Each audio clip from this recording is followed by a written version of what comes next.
All right. Well, I think we can move on. I guess Okay. spoilers are over now. Not that it matters. um. So like, I've been playing a few random things. Nothing really worth mentioning because this isn't a specifically video game podcast where I have to come up with anything. Really. Uh huh. Um.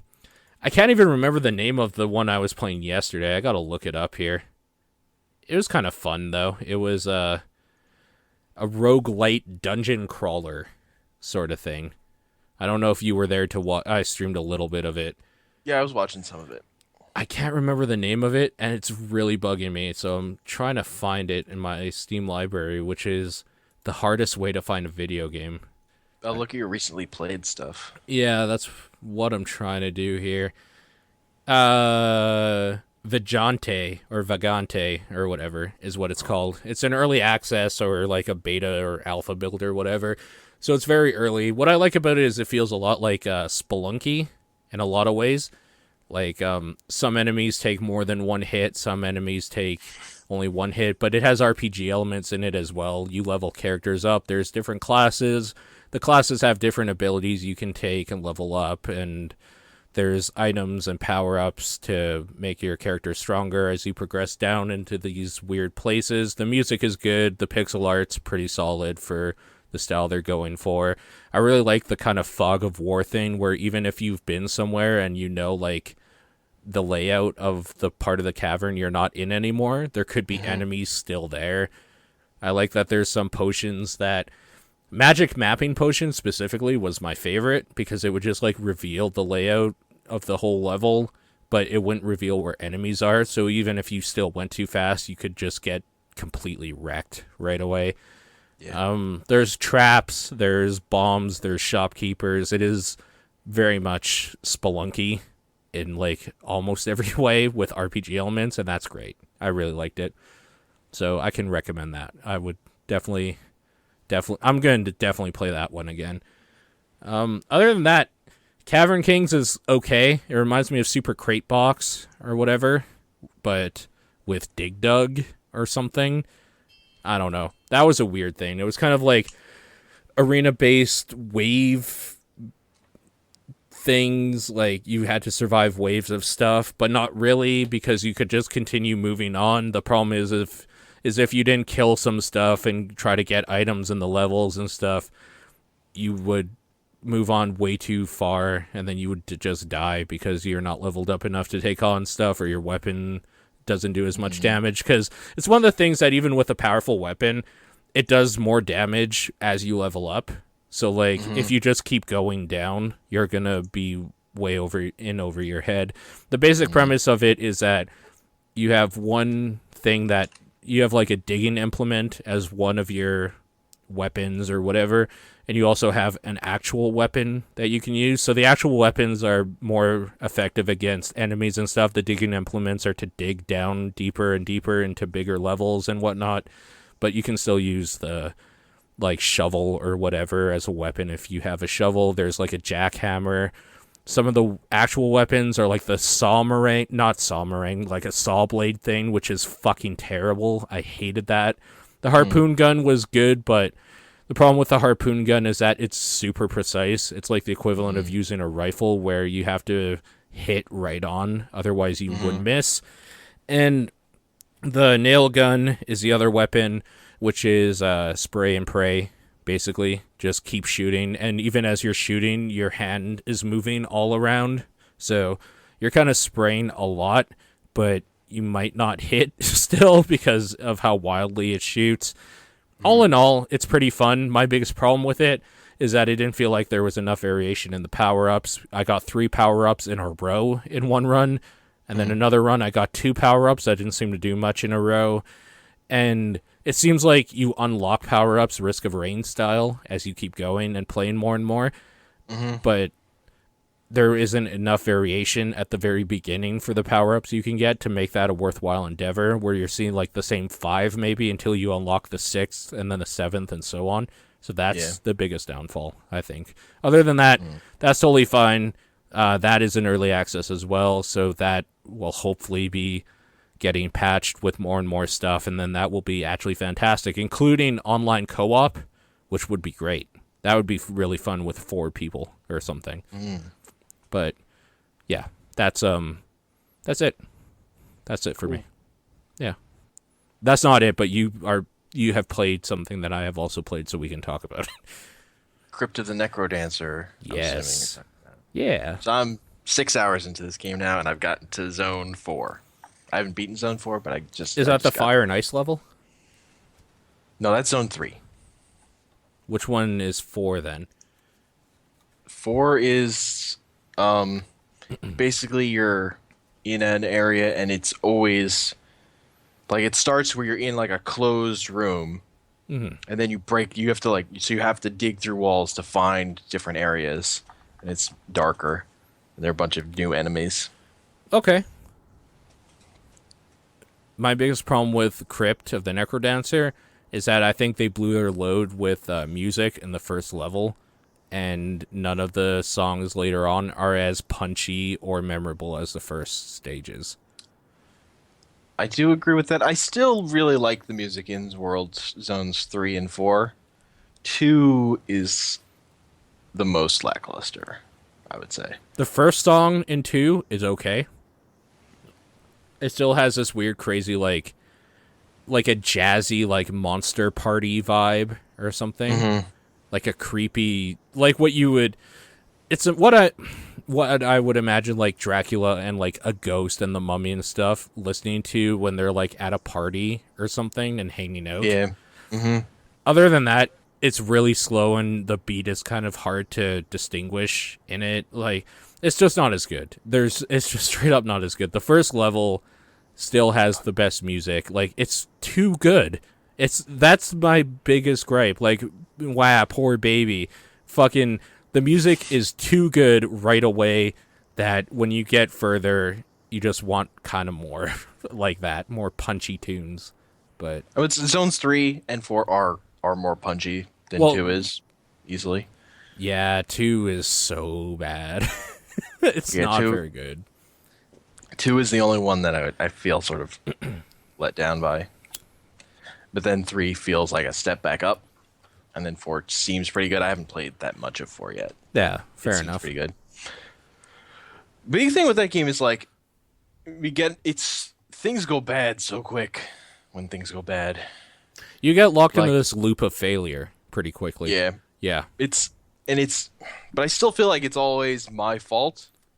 Yeah. So really what I've found, like, it's not even about having like the best stuff. It's about having the stuff that's easiest for me to wrap my mind around, so I'm less likely to make a mistake. That's why I hate the rapier, because it can move you too far, which isn't a big deal in the first level, but later on, if like you're out of position with some rooms, you're fucked. Like, yeah, no, spears and the longsword I found are the best. Broadsword is doable for me as well. But yeah, broadsword, when there's in Zone 3, when you're getting some of the enemy patterns there, the broadsword was still particularly like you have the main like slime dudes. Yeah, have different patterns. They're jumping in a pattern where they're jumping like around a square, so they're going diagonally, and you can really easily accidentally walk into the square where they're gonna jump next if you lose track of where they're jumping. Right. So having the spear where I have distance on them makes me less likely to make a mistake with them. Sure. But like the broadsword is still manageable in that situation as well. Yes. Yeah. Yeah, it's still fun. I do find that game a lot of fun, and it is still constantly engaging me. And I like that when I get to a new zone, it's like, okay, I have to start learning all these new enemy patterns. Like, I jump in and I'm instantly overwhelmed again. Like, I feel like the difficulty spike with each new area that I'm unlocking, I like it. Feels good. Where I don't feel like I'm getting to an area and then like, oh, well, I'm just too good now. This area, I'm just breezing through this. It changes up. And this changes slow. Like, it feels like a steep dive going from 1 to 2, and I've played a little bit of 3, 2 to 3. But after you do a little bit more and more of it, you find that it's actually really gradual. It's because you got so much in a comfort zone with the last stage that you completed the 3 levels on. Yeah. That's why you felt it was hard, but really it isn't. You just got to switch your mind into the next mode sort of thing. Yeah. Now that I find gold is not nearly as important as like I thought it would be initially. And I'm usually using my bomb to just get me 50 gold by bombing the walls, so I can get a good and I'm hoping for a weapon, like a good weapon or extra damage in the store, so I can get to a point where I don't have to worry that I have to have another item. Sure. Like that once I've got that good weapon that can do good damage, then I'm set, and I just need to figure out about getting to the end to a boss. That being said, I feel there is a downfall where when you feel like you have a decent layout, you almost don't want to visit a shop. Like, you want to hear the shopkeeper, but you know that you're not going to change something out. Like, I don't feel that there's enough variation and stuff that you really feel like you're always able to get a power-up when you can beat the game easily with a spear.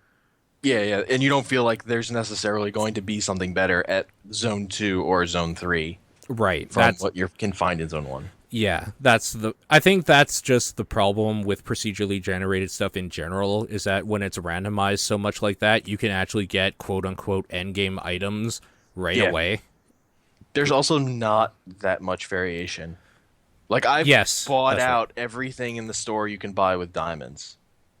It's not that much. Also, do you agree with me that fuck glass weapons? Like, I hate them. Yeah, no, never. I never like them. No, I don't know. I don't get what their upside is. Like, maybe you can explain to me what they're supposed to be? Well, I don't think they break until you take damage. So if you're really good and you're not going to screw up, they're good. They deal more damage. But who cares? Because I would rather always... What I've liked is the blood weapons, because it's kind of the push and pull where if I'm doing really good, I can, like, fix any fuck-ups I've done. Whereas the glass is the opposite, where it's like, if I'm really bad, it will be worse for me. Yeah. I find I don't really care as long as I get a long sword or a spear or a bow and arrow. Like, as long as I'm getting something, a really good weapon that I'm going to play right with, it doesn't really matter. Have you tried any of the other characters? I haven't yet. Okay. Eli is weird, kicking the bombs. It completely changes the rhythm of that game in a weird way, because it doesn't actually change the rhythm of how you play it, but instead of thinking in like normal fourths or whatever, you're actually thinking in thirds almost. Yeah, that it's a whole different way to think about how you're approaching a level. That makes it like a whole different thing. Yeah, which is cool. Yeah, it's just more than I want to deal with until I've like beaten the game once. Also, in the same respect, Monk, where when you touch money you die, is really fucking hard. That seems like a mind fuck. It is, because it kind of reminds me of Default Dan. I don't know if you played that.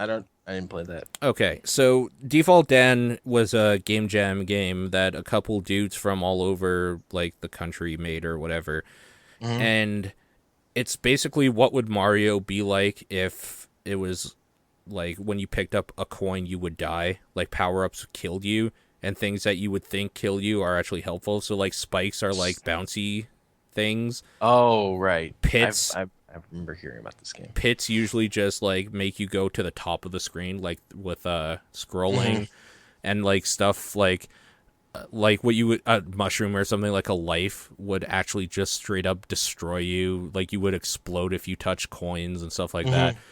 So I think that's one of those situations where if you play Monk enough, your brain switches off into that mode where you see the danger right away after you see some gold pop up.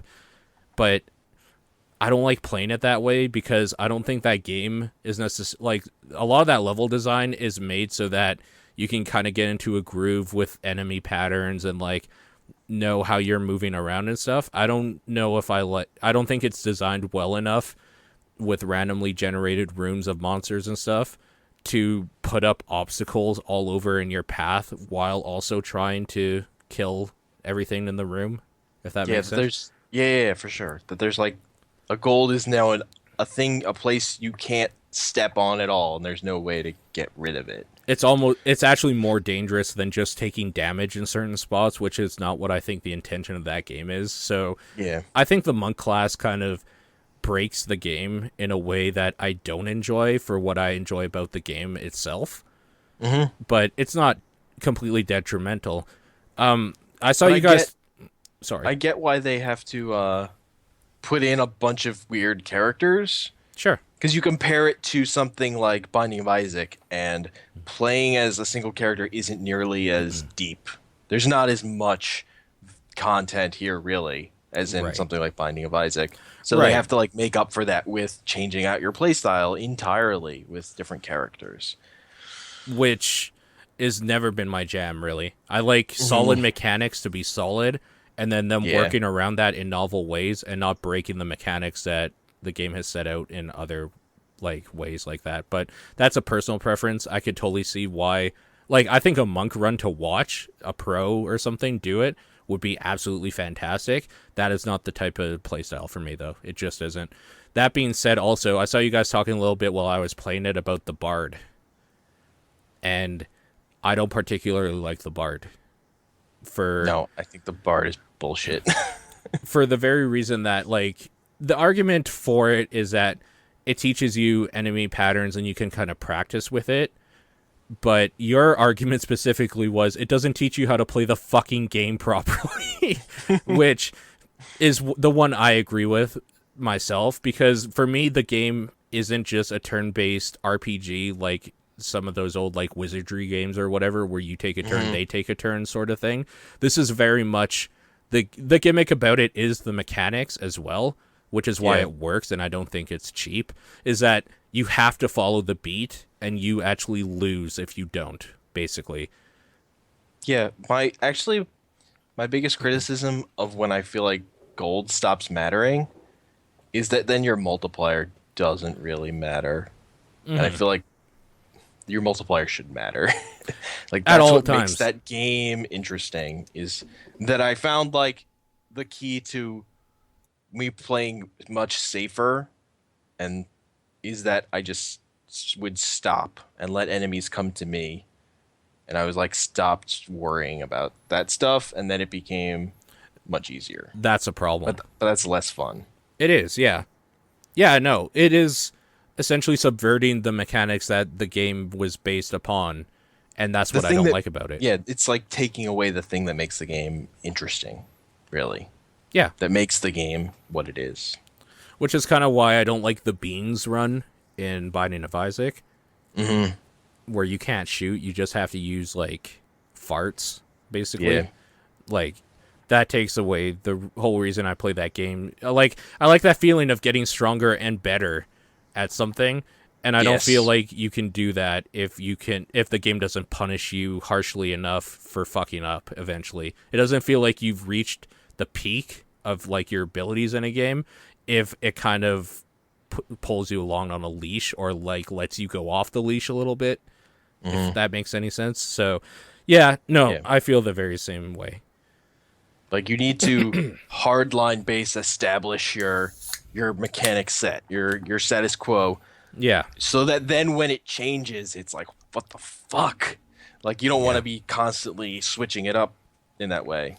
Which wanna is the be- problem I feel with, like I said, the monk as well, and Yeah. bard and all that stuff.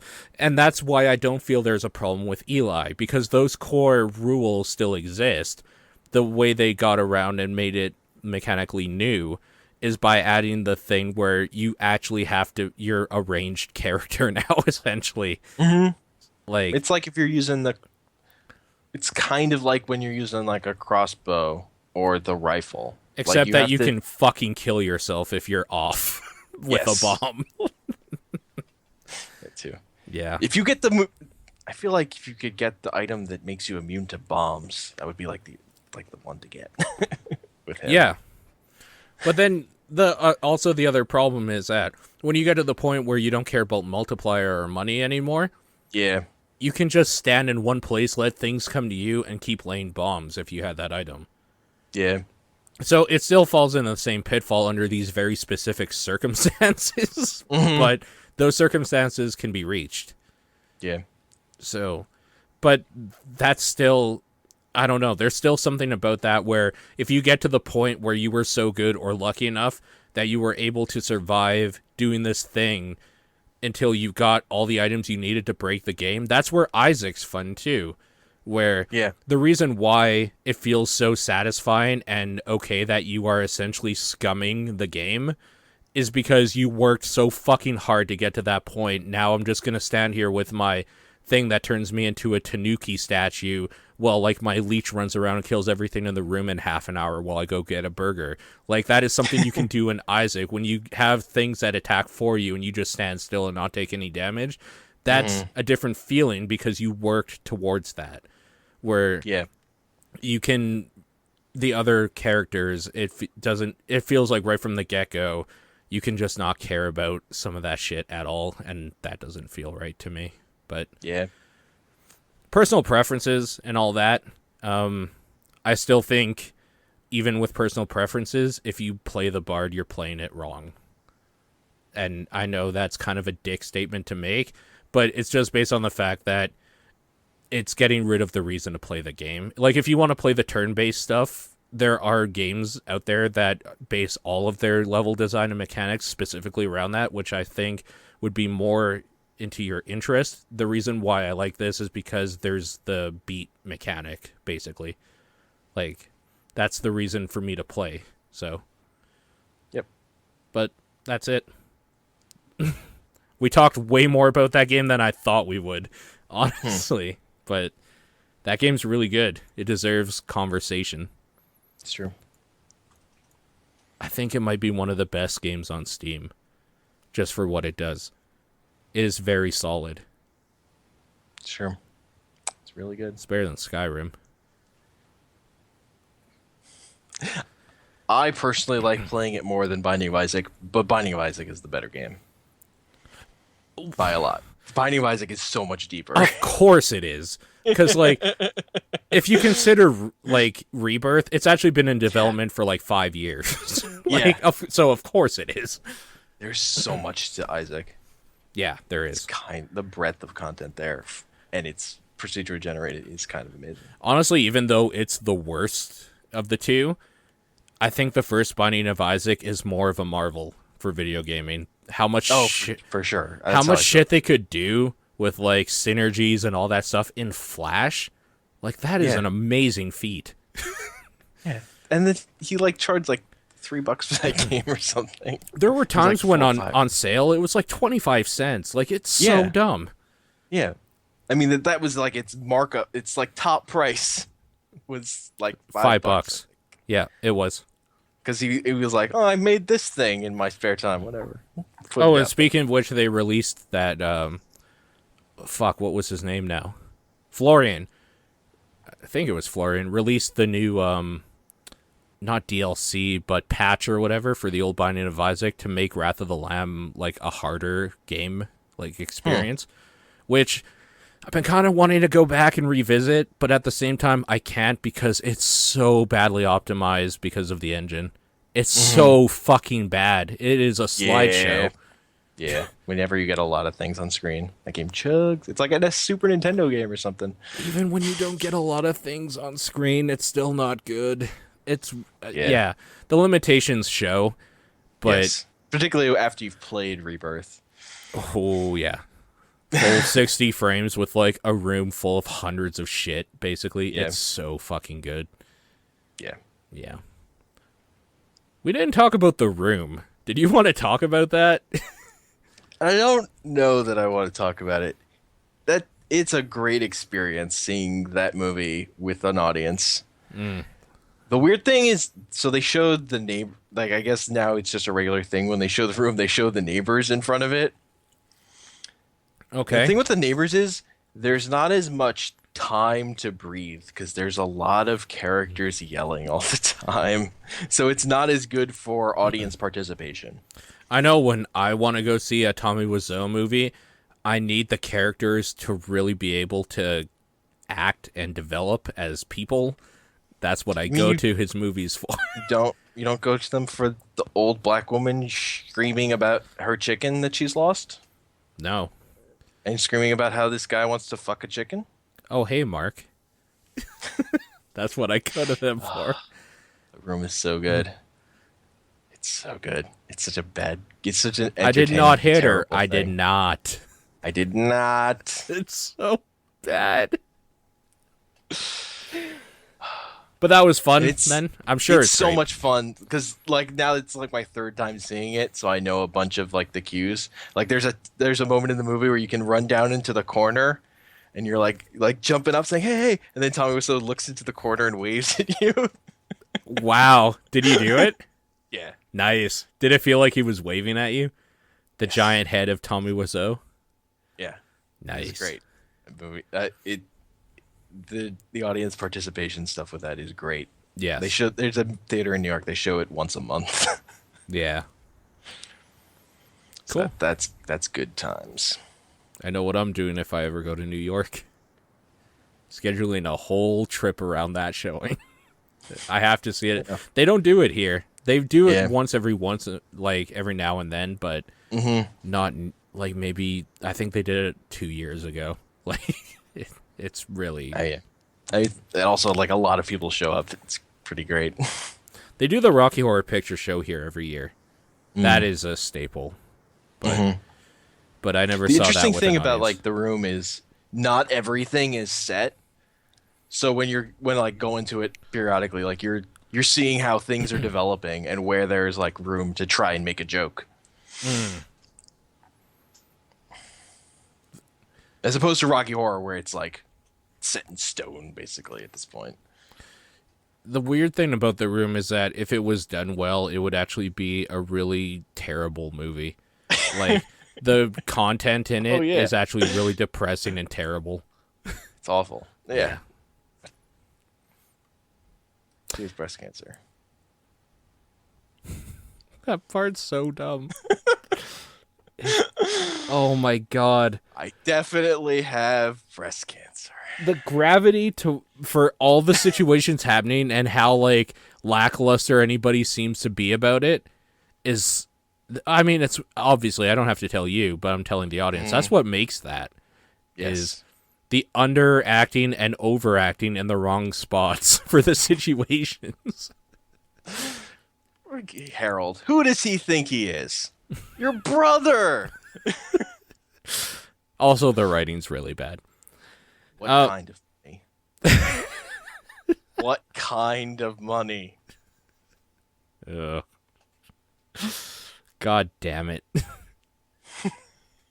I would really like to go see The Room with an audience. I think that would be great. I'll look it up.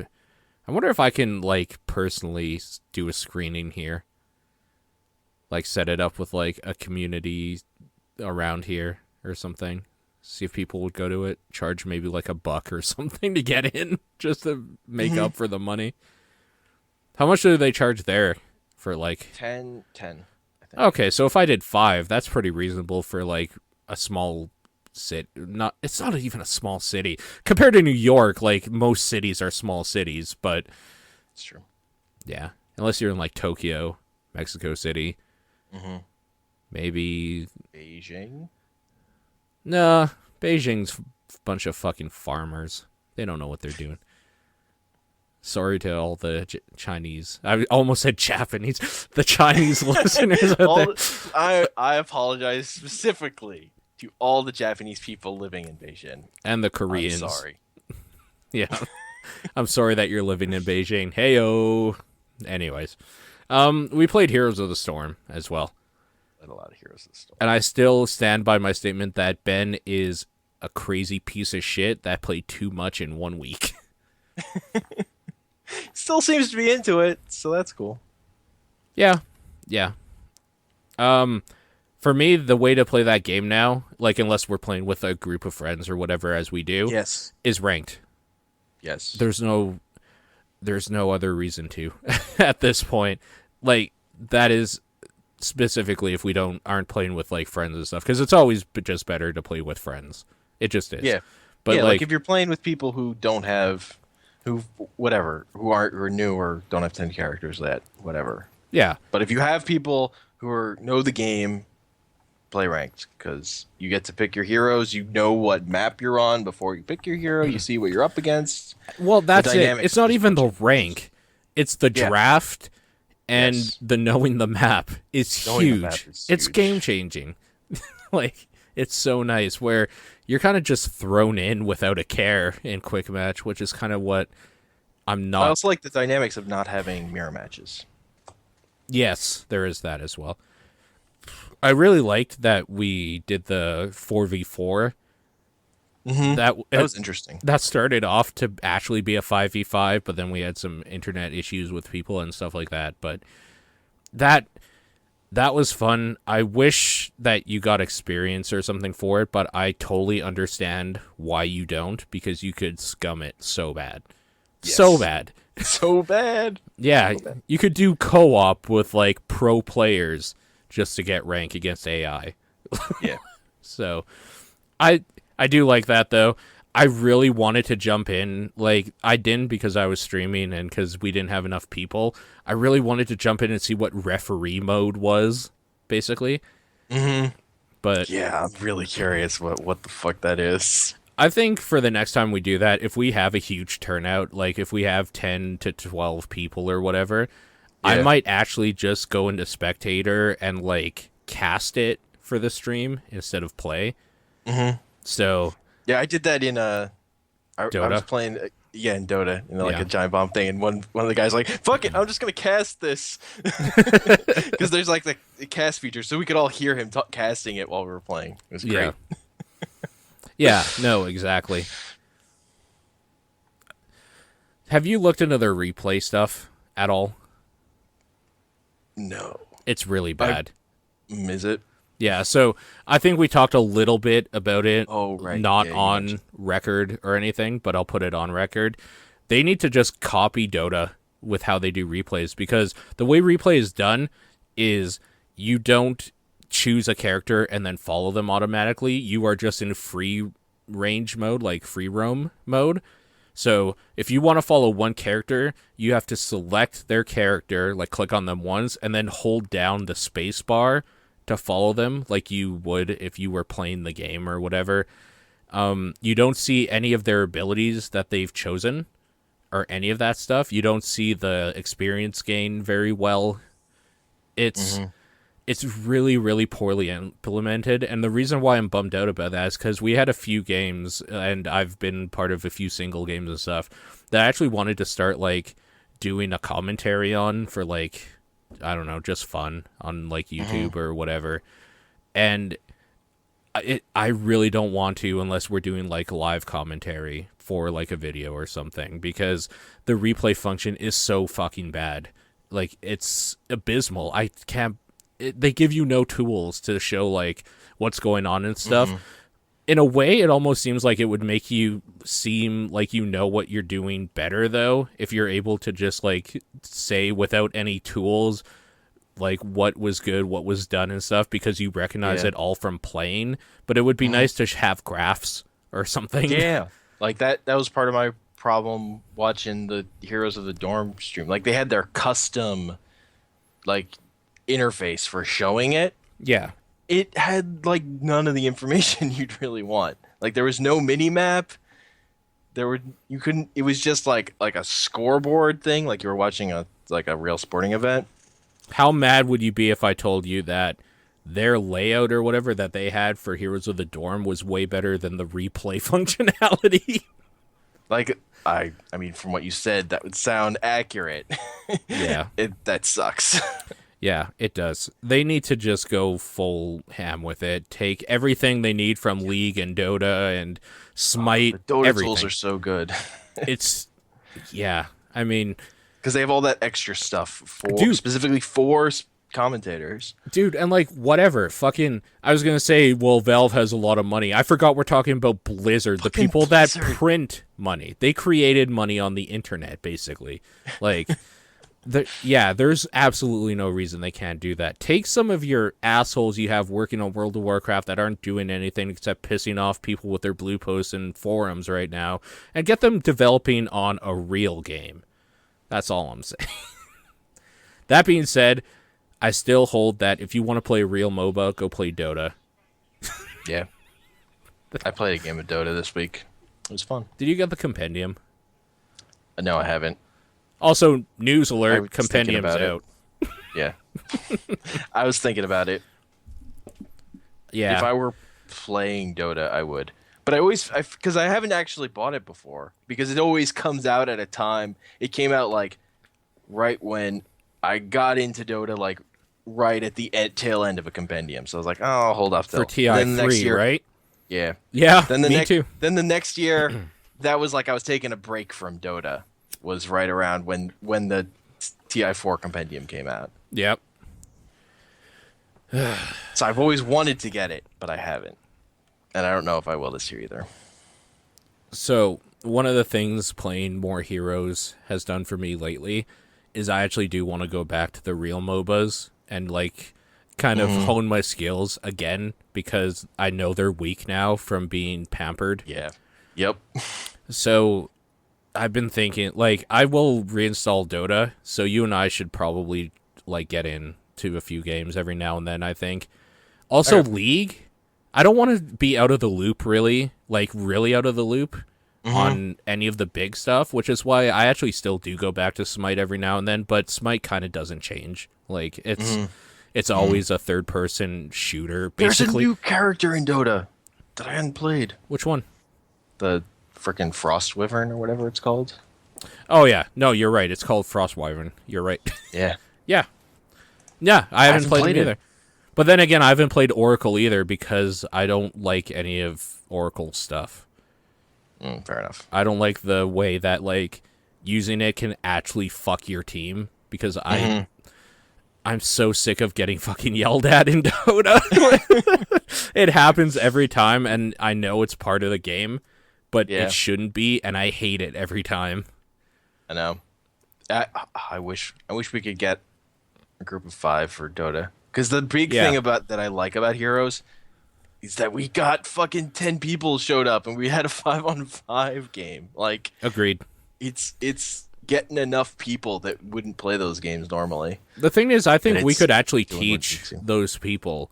Like, the one thing I will say that, like, Heroes of the Storm has been good for is that every single player we've played with and play regularly with, even if they have no or very, very, very little experience in any MOBA, they have learned the core basics of how to move around the map and, like, when to engage and stuff for the most part. That now they just have to they would have to get used to doing it either alone or at most with, like, 1 or 2 other people instead of 5, and knowing how to pick their battles a little bit better. And last hitting, which I guess Ben has been doing when he's been playing Nazebo. Anyway. Yeah, there was... So when we were playing, he was saying something about, like, he's taking my last hits. Like, Ben, what the fuck are you talking about, man? I think that's a skill. You might have a skill. He got this. He got the skill that when he kills an enemy, he gains attack bonus. Yeah, that's what he's talking about. Okay, well, even better. So, call out to anybody listening to this who plays with us regularly and is afraid of MOBAs. If you've been getting that skill and going for last hits, you can play any MOBA out there. You did it. Like, that is literally the only difference that is negligible or not negligible at the very beginning of the game. That's the only difference. Except for buying items. Buying items is still a thing. Particularly if you're support and you're buying sort of arcane. No, that's easy. It's true. I mean, it's easy, like, but it's slightly different. Are you a casting support? Get arcane boots. Are you any other support or something that's a little bit tanky? Get mechanism, maybe. Or, like, we can say to them, these are the 3 items you will buy, and they will be fine in any game we play. Dota is really good at putting guides in the game. As long as those guides aren't upvoted by idiots. There's been some bad guides in there. Yeah, no, you have to find the right one, but like, that makes things easier because it just says, click this, click this. But like the reason why when we were playing League for what was that 3 weeks or so maybe a while back is because we had Cujo there and Yes. he was there to help make the transition because we didn't know the items or characters really that worked well together. Yes. So with even with that, like if we got a group of 3 other people that were willing to just listen and like just take some advice and stuff and want to learn. I mean, you have to want to play, obviously. Yes. If we got those 3 people, we could tell them the basics, and I think they would have a lot of fun. Yep. I agree. And then once you start having fun in one of those, like in Dota specifically, because every hero is free, you will start wanting to play every hero to try it out. And then you will find the ones you like and are good with, and you will play those as your mains, and then you will be playing all the fucking time. That's what happens in that game. Because the highs in that game are so high. They're too high. They're too high in the fact that if you get really... if you get really high at the beginning, if you lose, you get really mad, and that's where MOBA rage comes from. The downs are bad. From, like how long a game, how much time investment a game is, and it goes bad. But and when you know it's gonna go bad. But this is kind of like why I'm thinking Heroes is the perfect gateway drug, is because you talk to like say Ben about it, right? He's like, no, I fucking hate MOBAs. It's like, well, play this one with us. It's kind of arcadey, basically. Like, we'll all play together, and at the most, you're going to be wasting 15 minutes.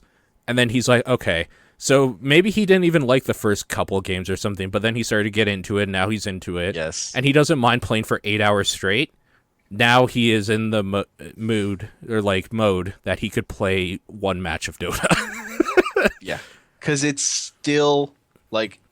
It's much more entry level, but it's still mechanically a focused game. Yes, it is. So then, once you've been like diving deep into that, dive into this game that's even deeper.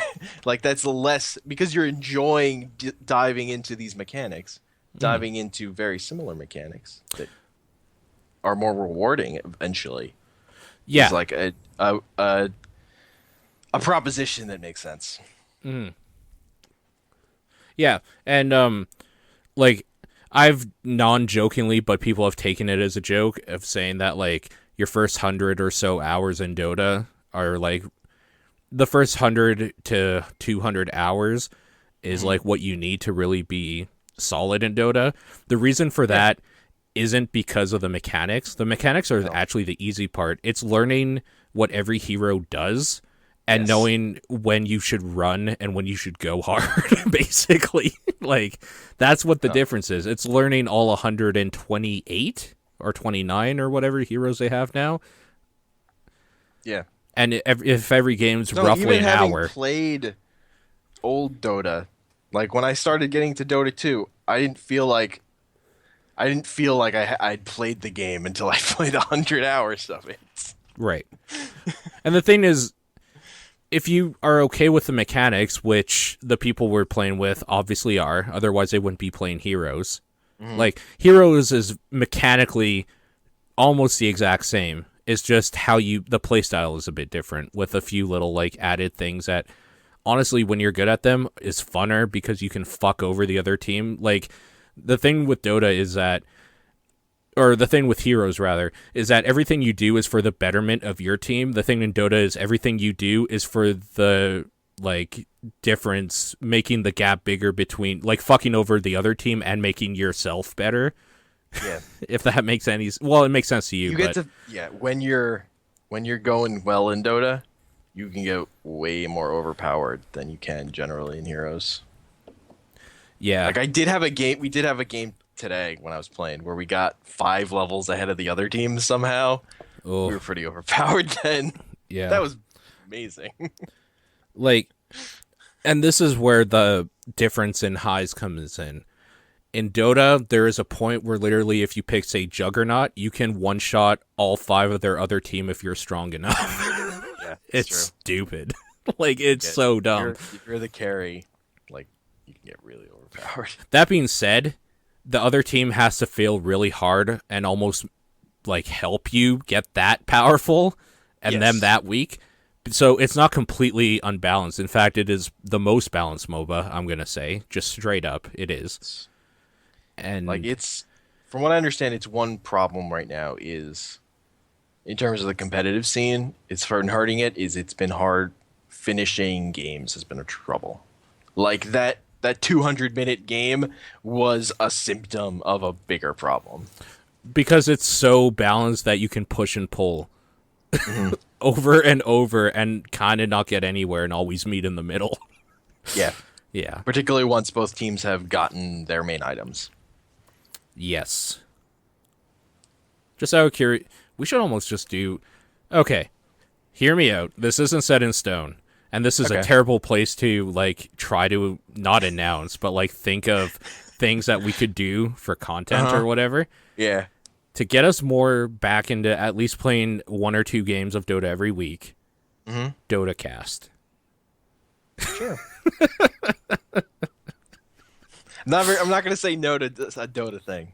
That's not going to happen. The only caveat is I want to get at least 2 other people into it. Because I feel like we could roll with the solid 4.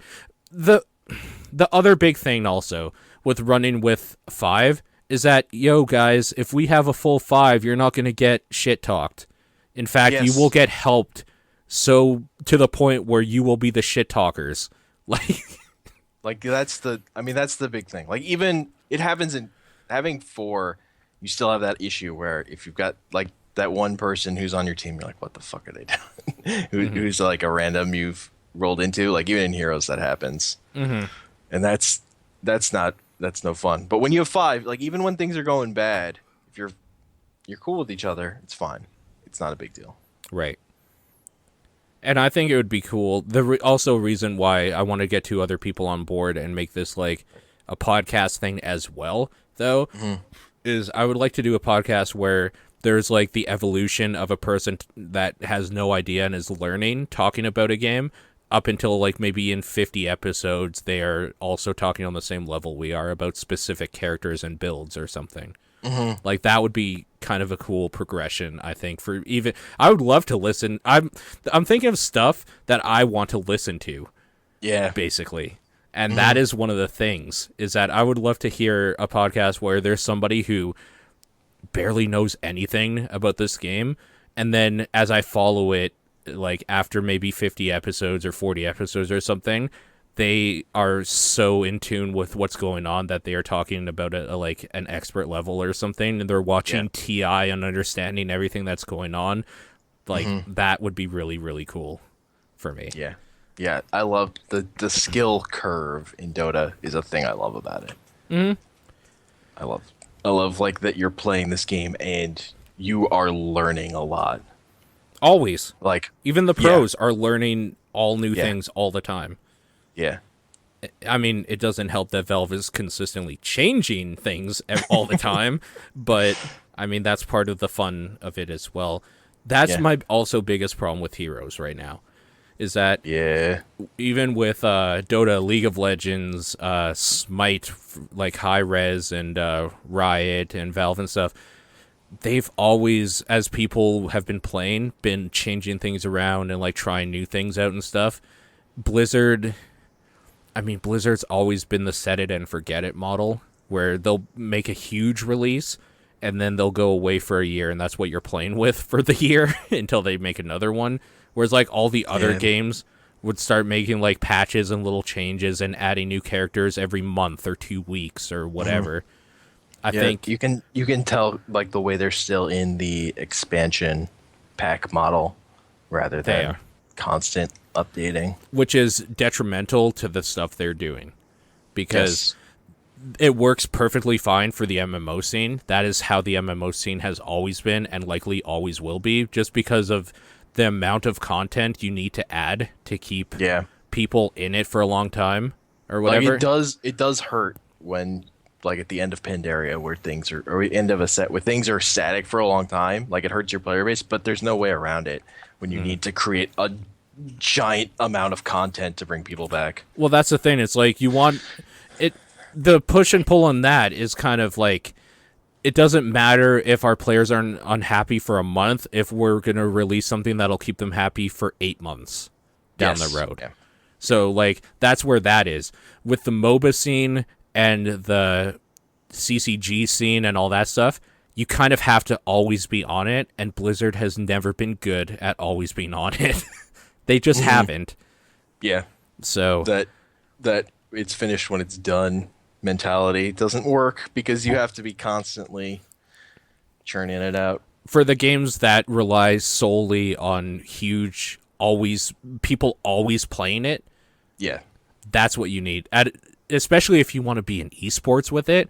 Like, if you're doing stuff at a competitive level, you have to have a reason why people are playing this at a competitive level.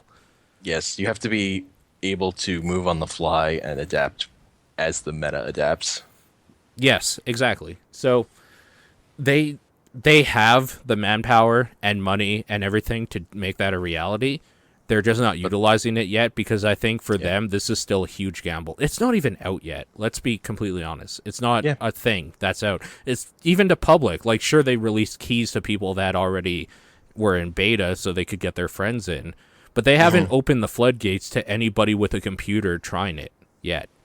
It's true. So for them, they are still risking a lot of money on it. Yeah. The only reason why that game isn't out yet. Yeah. Because we've been playing it forever. I know, but I actually noticed in the in the custom, there were a lot of. So they've cut back on a lot of the glitches in the menus since they introduced this new one. Yeah, but there were a lot in the custom game menus. Like character models were under the wrong names. Yep. And I know I checked out the stream afterwards just because I was curious, and you had the same problem we did where like the top person on the other team, you couldn't see what hero they were on. Right. That was just a glitch. We had that exact same glitch. Was it for sure a glitch? It happened to both of us that it was the top person, you couldn't see their hero icon. No, the reason I ask is, are you sure that's a glitch? It's because I was thinking maybe you can't see the leader of the other team, like they. But it wasn't the party leader either. The party leader had a little crown next to them. Oh, you could see them. That's odd. It was just weird. Because I was thinking it would be slot. I was thinking it would be kind of cool if they had implemented that on purpose, where you can't see the full composition. They might have. I mean, that could be a thing. It seemed like a glitch. I'll say that. It didn't seem intentional because they put that friggin' box there. They could have put it in 4 boxes. I will concede that with this game specifically, it seems like I have run into Blizzard having a whole lot more glitches than a whole lot more thoughtful, cool things for the competitive meta in it. Like, the fact that they can't even get replays to be on the level that they should be tells me that it probably was a glitch and not, like, some foresight into, like, competitive play. So, like, also what a system hog the game is right now.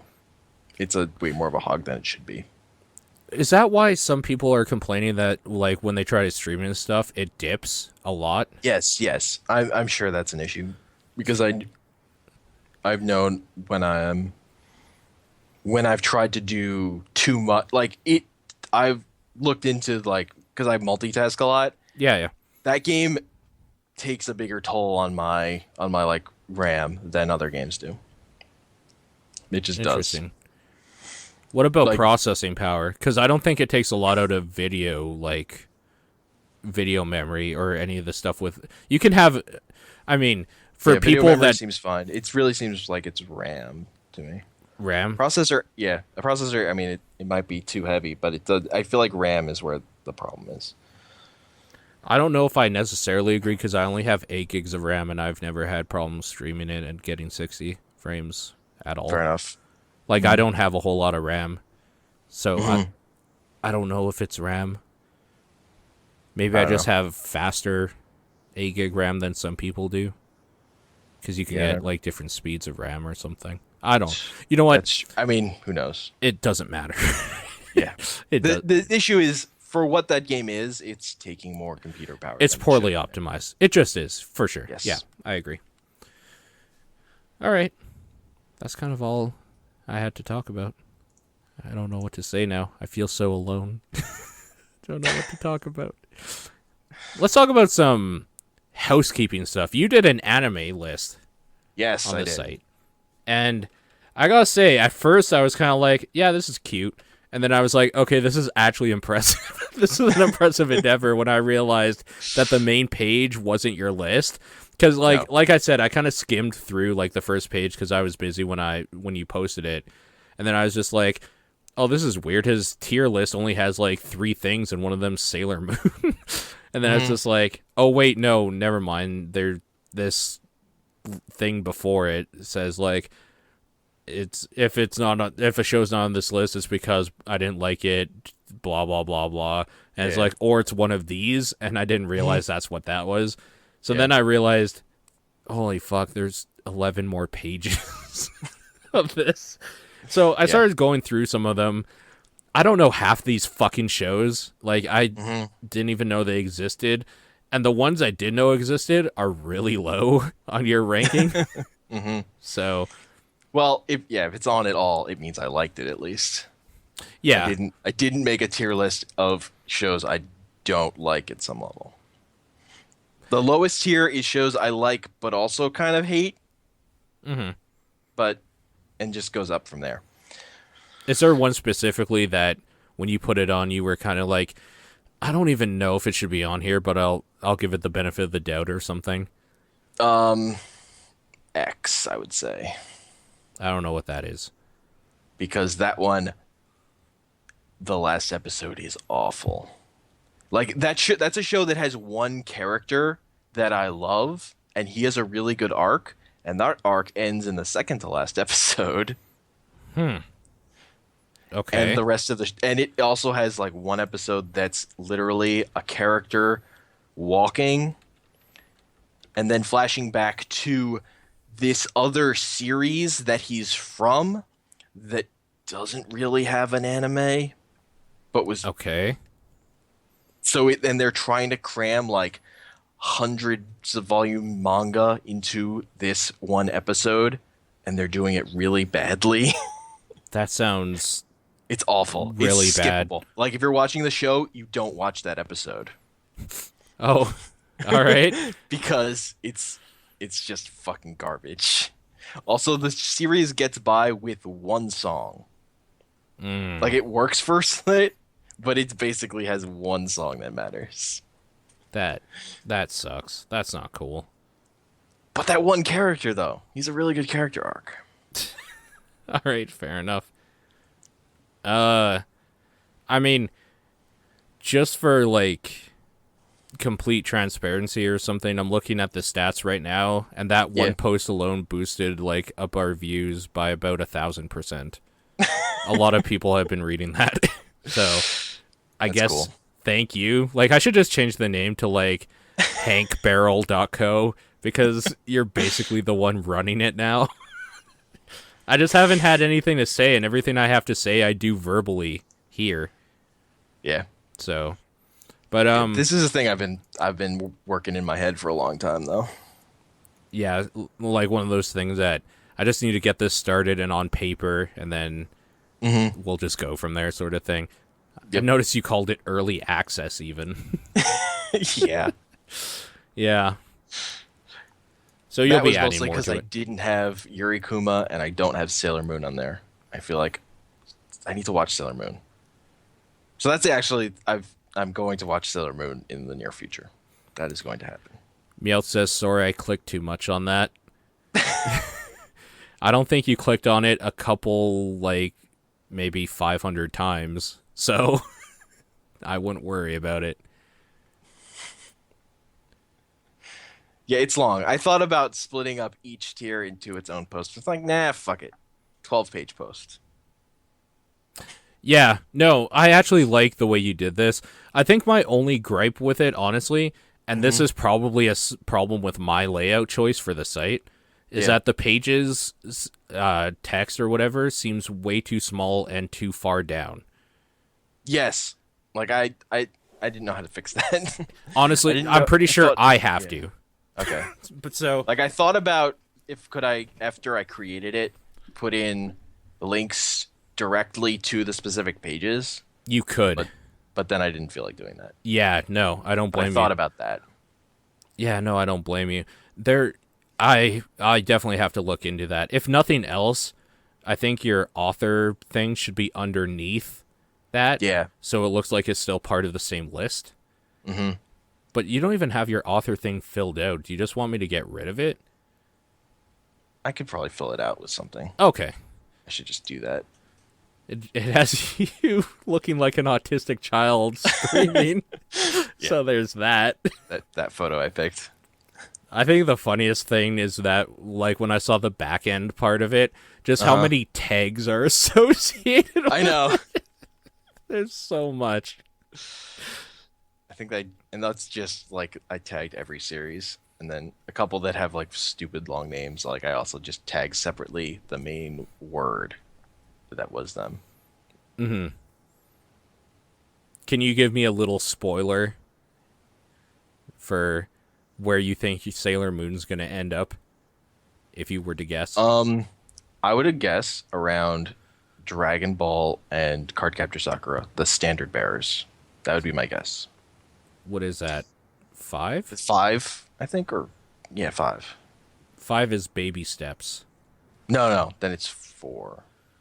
Oh, I guess that's tier 7. Page 5 is tier 7 because Okay. they're in opposite order. Yeah. Okay. Tier So 7, by the way, is I love you, but this is where you get off. I'm sorry. Yeah. Okay, so it would rank marginally high. Yeah. Really. I mean, I have been listening to a weekly podcast that's on individual episodes of Sailor Moon for like 33 episodes now. So, real talk right now. I quite enjoy Sailor Moon. So my top 2. So the thing that really draws me to Sailor Moon is I've enjoyed series by the 3 major directors of Sailor Moon. Okay. Like Star Drive. I think the first director, the first like head director in the early episodes, directed the series Star Driver. That's on the list. Like the next one directed Princess Tutu, which is really high, and the last director who directed seasons 3 and 4 and a bunch of specific episodes directed the top 2 shows on the list and Yurikuma Arashi, which is going to rank really high. Mm-hmm. Like Iguhara directed a bunch of that show, and he is my favorite director. So Sailor Moon has been on my to-watch list for a long time since I've seen those shows.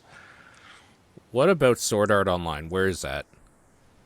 That's tier 4, I think. Tier Or 4, 3? so that would be page 9. I'm think that's pretty sure. Oh, I accidentally... Yeah, 9 is tier 3, Flawless. I don't think it's Flawless. It's not Flawless. Okay, so it's the one below it, probably. Yeah, Greatness, I think. Greatness. Okay. Yeah, there it is. Okay, cool. Where is Attack on Titan? I haven't seen Attack on Titan. Are you not going to watch it? My problem is that it's like going to be fucking endless. Can I put Attack on Titan on your list? I'm going to watch it. I should watch it. You know, you doing this actually reminds me of something Nathan and I started out that I know we'll never finish. Mm-hmm. I don't know if you were around or whatever when we started it. Yeah, I asked the question that got you to start it. Oh, was that you? Yeah, that was. I got you. I asked the question that got you thinking about it and then started it. Okay. Because I was thinking about this at that time. Like, this was what I was already working on in my head when I asked that question. Okay. So, for anybody who doesn't know what the hell I'm talking about, we called it the gaming age or whatever. It was basically a comprehensive list of all of the quote-unquote game classics and, like, where they kind of stand with each other. So it's basically like a list of the best sort of thing that we started out. And I put it in a Google spreadsheet by game name, year release, generation. I put in a modifier thing, so like you can just see what was on handheld, what was on console and PC and stuff. And then there was a list of like what we finalized or like whether or not we agreed on something or there was contention or whatever. So there was a few that we confirmed that, like, no, this is, in fact, upon, like, review and stuff and kind of deliberations with each other, just really solid, even for the time and now and blah, blah, blah. Or there'd be some there's a lot that are contested that were, some of them we were both like, not really sure. Or I was like, you're an idiot. This is fucking great. And he's like, no, I didn't like it very much. Like, there's some back and forths, and then there were some that are just like, no, this isn't worth mentioning ever again, sort of thing. But I'm wondering if I should start working on that more again.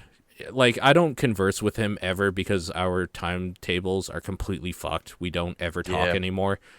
I wonder if I should just keep going and make this like a comprehensive list of what I think of classics and stuff and whatnot, because you could create a separate column in the thing specifically for you. I guess. And the problem we were going to run into too is that I wanted to put PC games on, and he's never been a PC gamer. So, like, who would I deliberate with? It was kind of one of those things that, well, if you put PC games on, I'm just going to say that you're probably right. Because, like, I have no basis in the conversation. And then I'm just like, that is no fun. Yeah. that is the least fun ever. That takes out the fun. Yeah. So, there's... Part of the fun of it for me is thinking about, like I actually really like how this happens when Giant Bomb does their end of the year lists. It's like taking something that you think is fucking great and you love, and then tearing it apart and picking it apart. Like, well, it's great, but when you're really ranking it about the best stuff, it does this wrong. Yeah, that's why There's part of me that really enjoys that. That's why I say Mega Man X. I basically said, I don't care if you haven't played it a lot. It is the perfect culmination of Mega Man. That is correct. It is. Even like its one flaw is SNES limitations that cause slowdown in certain parts. And that is literally something they can't help. That is not something they can even, like, for one thing, they wouldn't, because that time is long gone. But for what it did, man, like, it got all of the beats right for Mega Man. It added in a story somehow that they wrecked later, but that's fine because they didn't wreck it in this game. They added characters, like, not characters as in Robot Masters, but like personalities to robots through text. like that first sequence when at the end of the first level when you're fighting a boss and you don't know that if you can win or not, and you can't, but that they don't let you know. Fucking great. It's great. Yeah. I mean, it's not great now after it's been out for generations now. And, like, everybody knows how it ends. But the first time you play that and you're fighting it and you're just like, oh, God, what the fuck's going on? And then you get picked up. And then Zero's just like, oh, now your arm's gone. What? Like, yeah, it's so good. Holy shit, is that game fucking good. See, it's remembering stuff like that.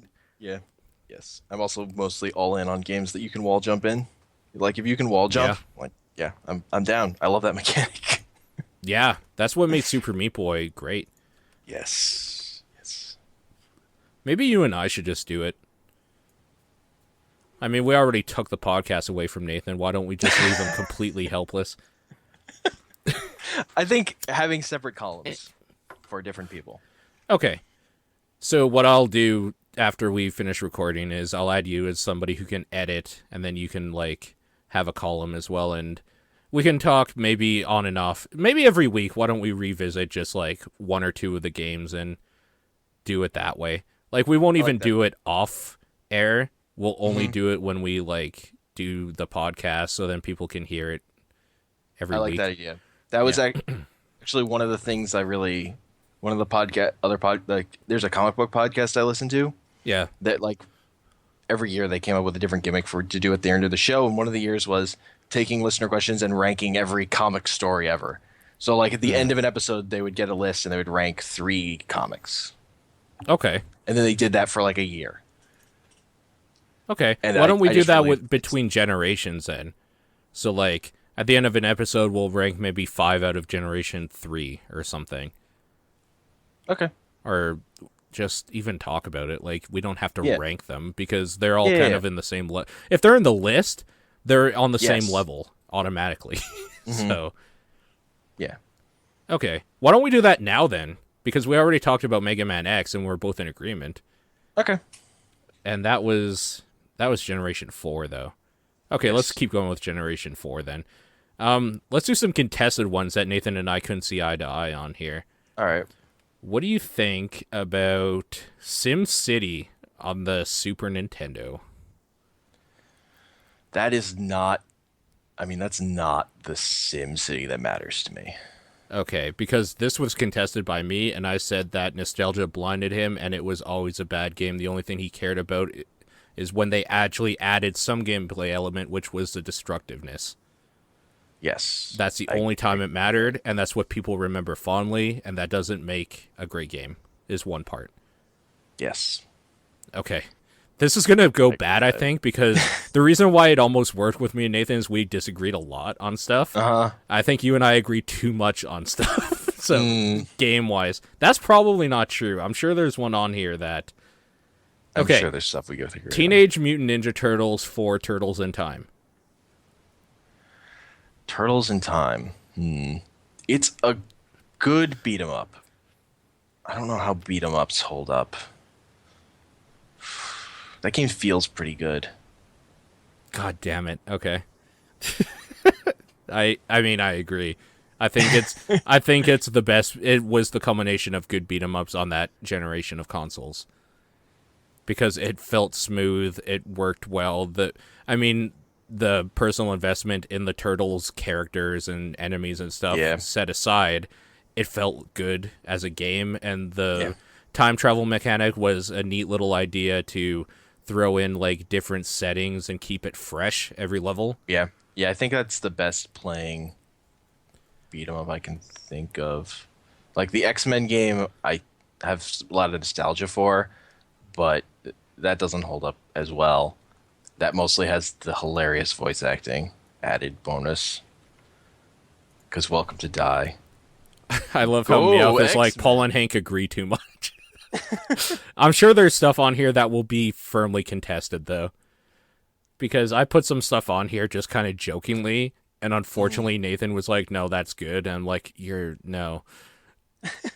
The thing is, it's weird because, like, I know I'm bringing it up a lot, but if he was, like, doing this right now with us, his stance on a lot of this shit would change a lot, because he's been in this mood lately where, like, things from the past he doesn't trust were good ever. Majora's Mask kind of, like, ruined him, like, the remake, because he was like, why did I even like this? So now he's questioning everything he liked. Mm-hmm. So this list would be in huge contention, and I don't think we would agree ever on anything. So it's kind of like he's in a weird mindset right now where, like, he wouldn't even trust his own, like, memories of stuff. So it'd be hard. It'd be really hard. Yeah. I still think Majora's Mask should be on this list, though, just because of what they did with that Zelda series to try to make it feel fresh a little bit, but with using the same old mechanics. I would also say, I mean, the way that game gets broken for speedruns, I still think makes it a great game. Mm-hmm. Like, the tools that are there are really good. I was playing the 3DS version in like a Target or something on the new 3DS, and that stick felt a lot better, and like I was thinking of getting it, but I don't know that I will. Yeah, fair enough. Oh yeah, I see you left a whole bunch of comments on shit, actually. Enslaved, you guys seem to like that a lot. Oh yeah. Generation 7 suggestions. Driver San Francisco, Spec Ops The Line. Dude, I fucking hate Spec Ops The Line. There's a contentious piece. There's a contention. Yeah. I like it as a horror game. God damn it. See, that I can agree with, but, like, for what people... The problem I had with it was that people toted it up to be this, like, moral ambiguity, like, the sins of war thing, and I felt that was so bad. That was the worst part of that game. No, the tension is between you.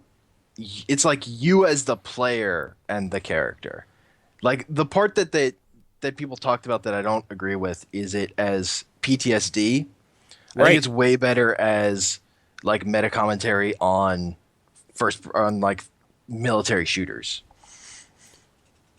That's an Like interesting it's way to look at and it because I remember some levels with endless waves of dudes. yes.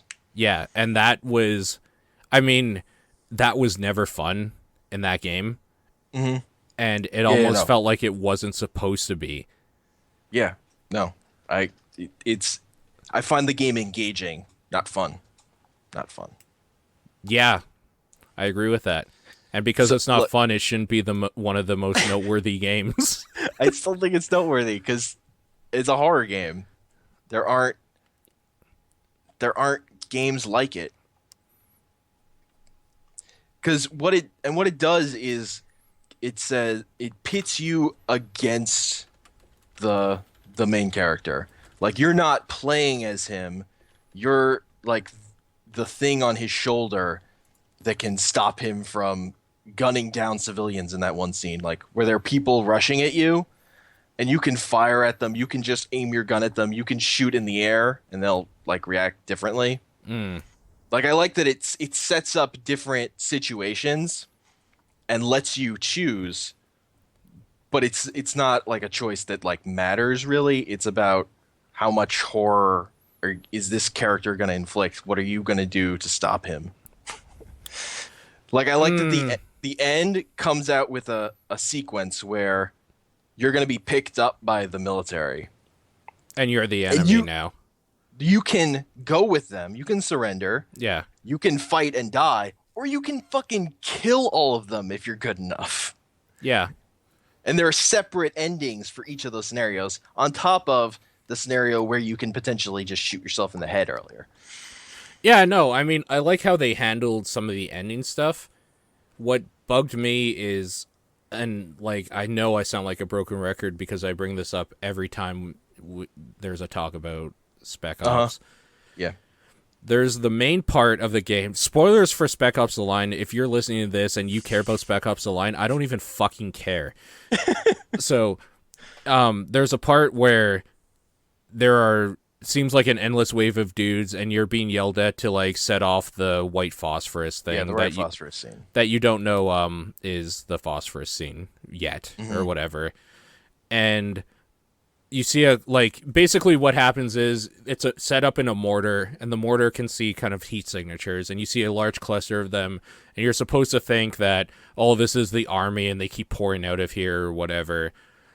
And I was just like, I'm not setting this thing off because that cluster is just like they're not moving, they're just sitting there, and I'd rather just fight my way through this. Like I obviously I played that game on the hardest difficulty right from the get-go because I cared about achievements at that point. So I was That like, sounds like a terrible idea. it was really bad. So that was my own self-inflicted bullshit though, so I Yeah. don't hold that against the game. What I do hold against the game is that it's one of those games that for a harder difficulty, it just means more undying characters all the time. So Yeah. that was the problem with the difficulty curve, No. not the fact that it was actually hard.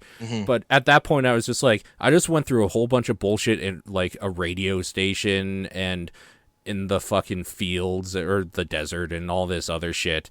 This is going to be fine. There's cover everywhere. I have a squad of like 2 other guys with me. We can take out these guys. And I actually played that part for 45 minutes. That wave is unending until you trigger that scene because video Yes. games. Yes. And that's what Because pissed me video off because I had it. I felt like I could make the choice and you just can't.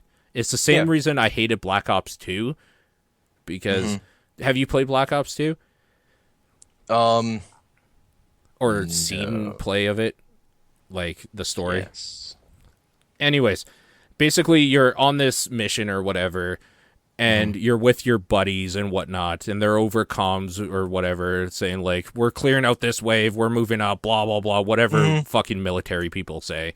And Yeah. then they go quiet and you're just like, I'm here. We're like, where are you guys? Hello? Hello? And then you get a call randomly from the bad dude who's like, and like you get captured or whatever. Well, you don't get captured. You get called by like your general or something. And he's like, come out here or whatever. and you're there with a sniper rifle looking down, and he's just like, we caught one of the bad guys. And you're just like, no, you didn't. Like, me as a player, I'm just like, no, you didn't.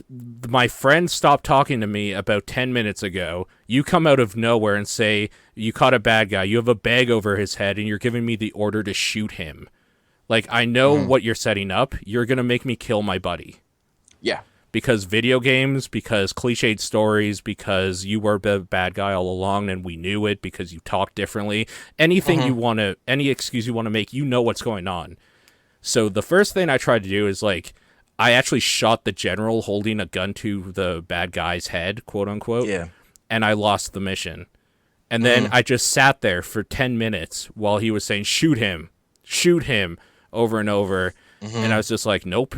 And I was hoping maybe that, like, I would get knocked out and dragged away or something. Like, I was hoping that they weren't going to make me do the bullshit, like, corridor shooting thing where it's like, this is a single story that you have to play out exactly how we tell you. And they totally did. You do not continue on in that fucking video game until you take a shot and shoot your friend, even though you know that's who it is. Yeah, and that's the same thing Spec Ops The Line did, and it's fucking unforgivable in any video game circumstance to at least not try hard enough to trick me into thinking I did something. Okay. What I would say that Spec Ops is doing differently in that at the white phosphorus scene is, I feel like the way people sold that thing is like, oh, this is fucking a shock moment. But I think they're off base on what makes it really work. That moment with the white phosphorus is the turning point that exists to separate you, the player, from this character.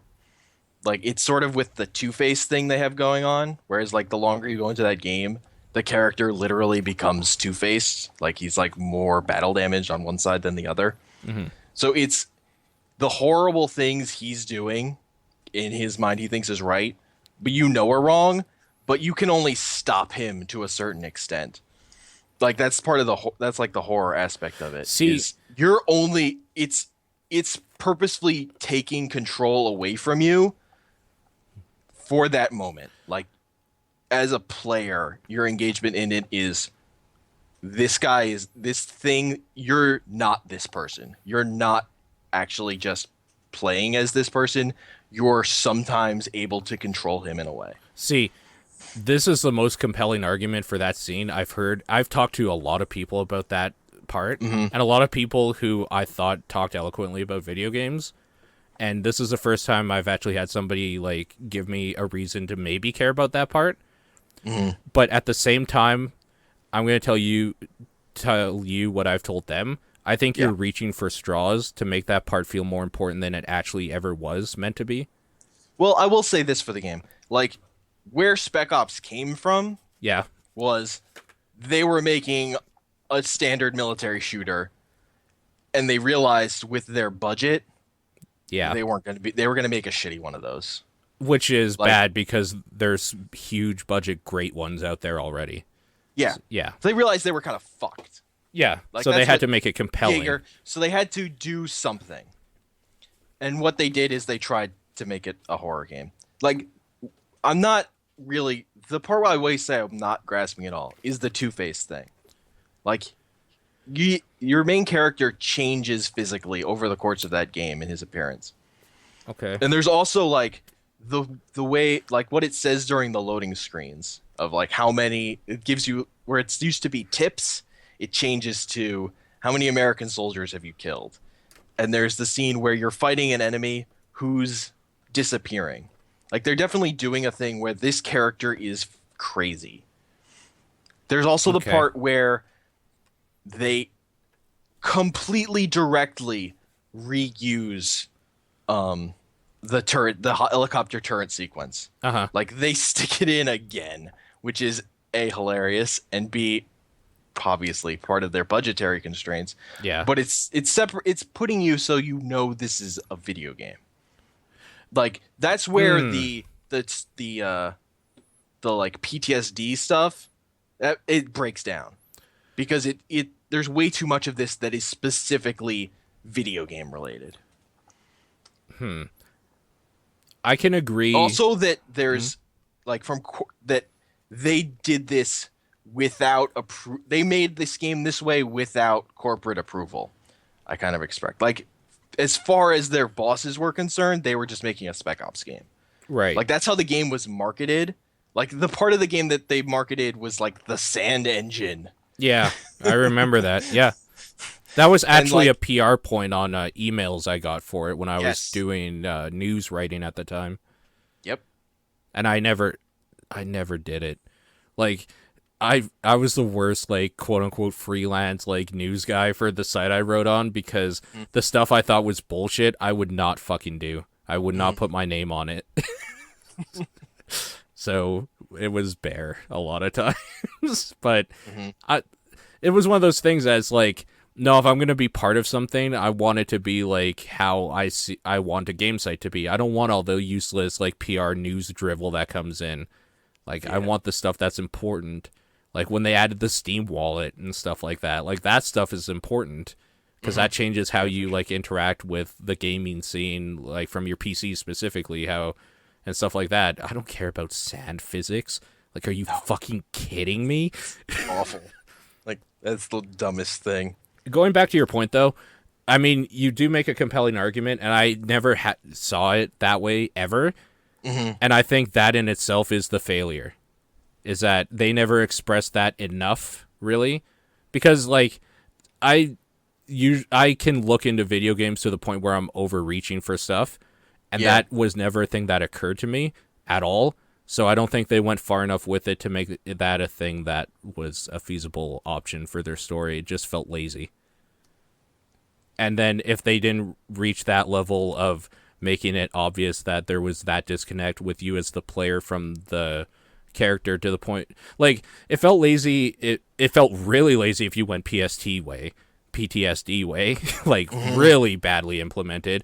But even the way you're talking, it felt lazy in the fact that it didn't go far enough to make that disconnect even further and really, like, drive home that idea. It just felt like they fucked up.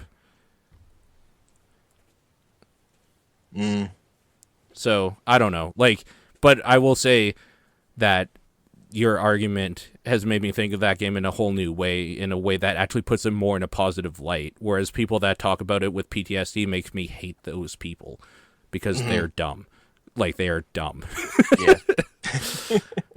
Yeah. I don't know of another game that even really, like, there aren't enough games that try to do what it does. Sure. To, like, dismiss that it attempted it and did it as well as it did.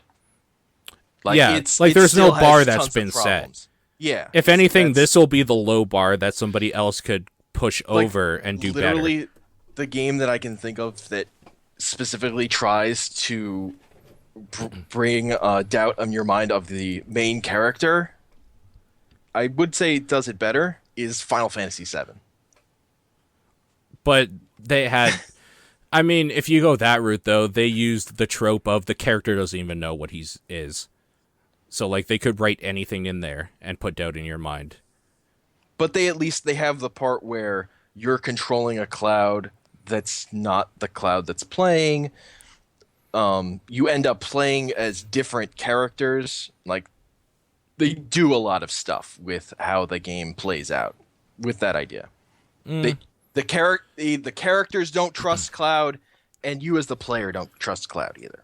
Like, I think that's cool. Like, very few games do that. But they sow those seeds with narrative, whereas your argument is that Spec Ops: The Line tries to do it with gameplay. Well, Final Fantasy VII does it with gameplay too, because they're literally you're controlling a separate character. You're put in different character slots. There's mechanical stuff there. But it wouldn't matter if it wasn't for the part where, like, you learn about Zack or whatever. Final Fantasy VII, it's mechanics and story. Well, of course it is, because Square Enix was always story. Like, they just were. And that's fine. I'm just saying that the only reason why you could make the argument they did it better is because they had better story writing just in general. But they had the ability to write the story around that and Yeah, like not worry. they were telling a deeper story that wasn't just and they had more time to trying do it to too. make use, like trying to turn a pile of garbage into something interesting. Sure. Basically. That being said, I don't particularly like Final Fantasy VII much as a game, but I have a much bigger argument for Final Fantasy VII being a great game, but oh, you like it? I fucking love Final Fantasy VII. Really? That might be a Yes. whole different episode then. Yeah. Because there's a lot of things I think that game does well, and it disappoints me that they did other stuff not well in it, but that is a whole different topic.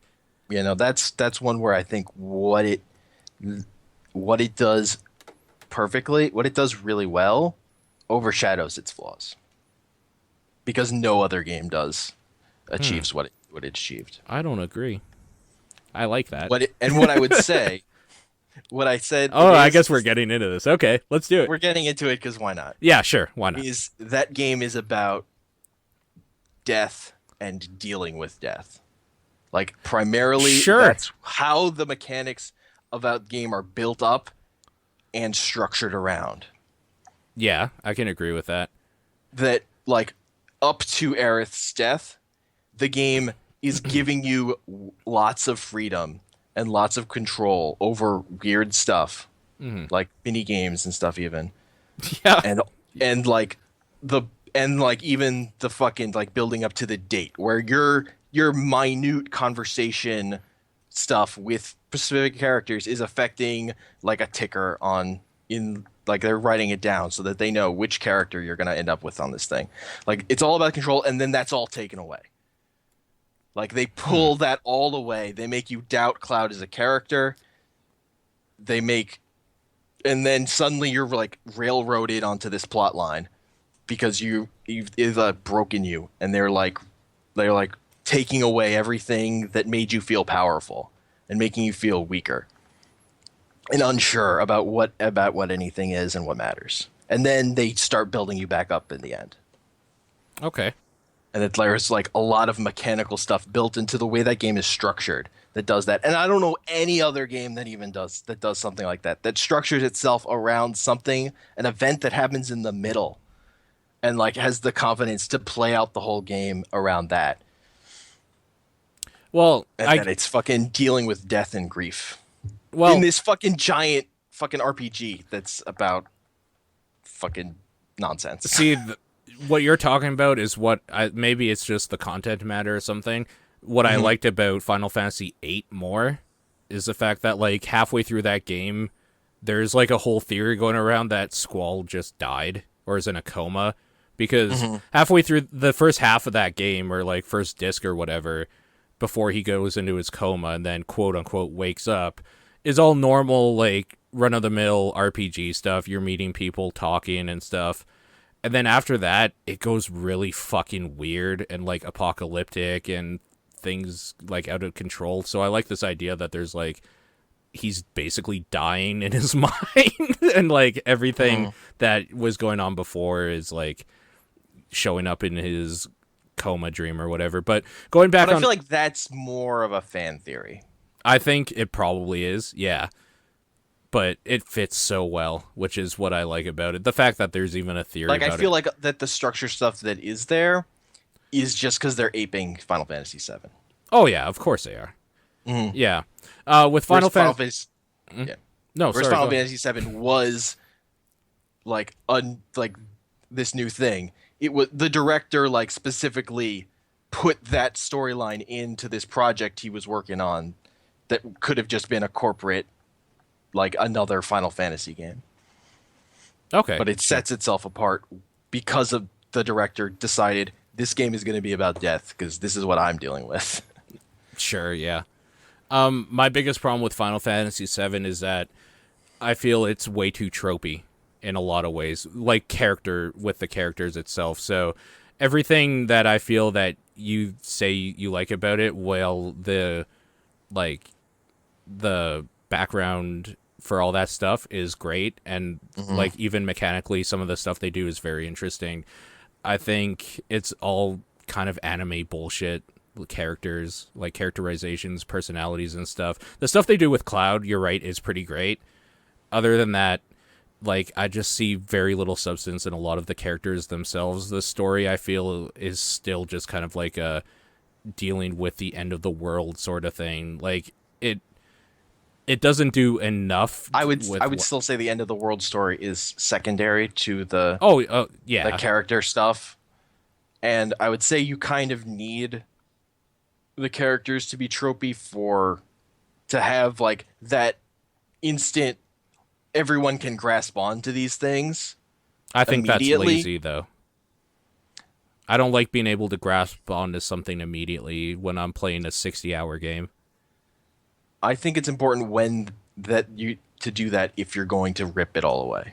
Like if you're going to make the player like doubt even the main character and not know what the fuck is going on, you need to have things that people can grasp onto.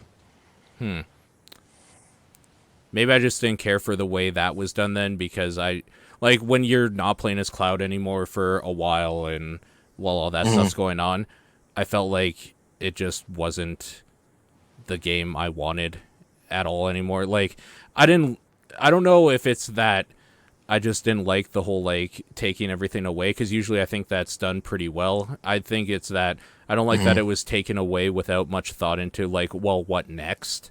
Whatever. Like, this fits the storyline and what we're doing, but, like, I felt, like, underpowered or something, but in a way that wasn't satisfying in a gameplay way.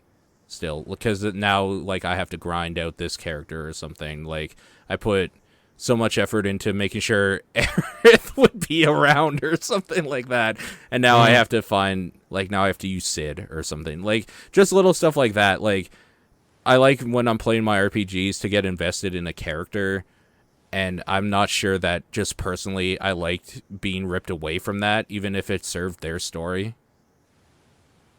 or what they were trying to do. Because then it felt like there was less for me to care about when, like, the thing I cared about is gone for a while now, or gone forever, depending on who the character you care about is.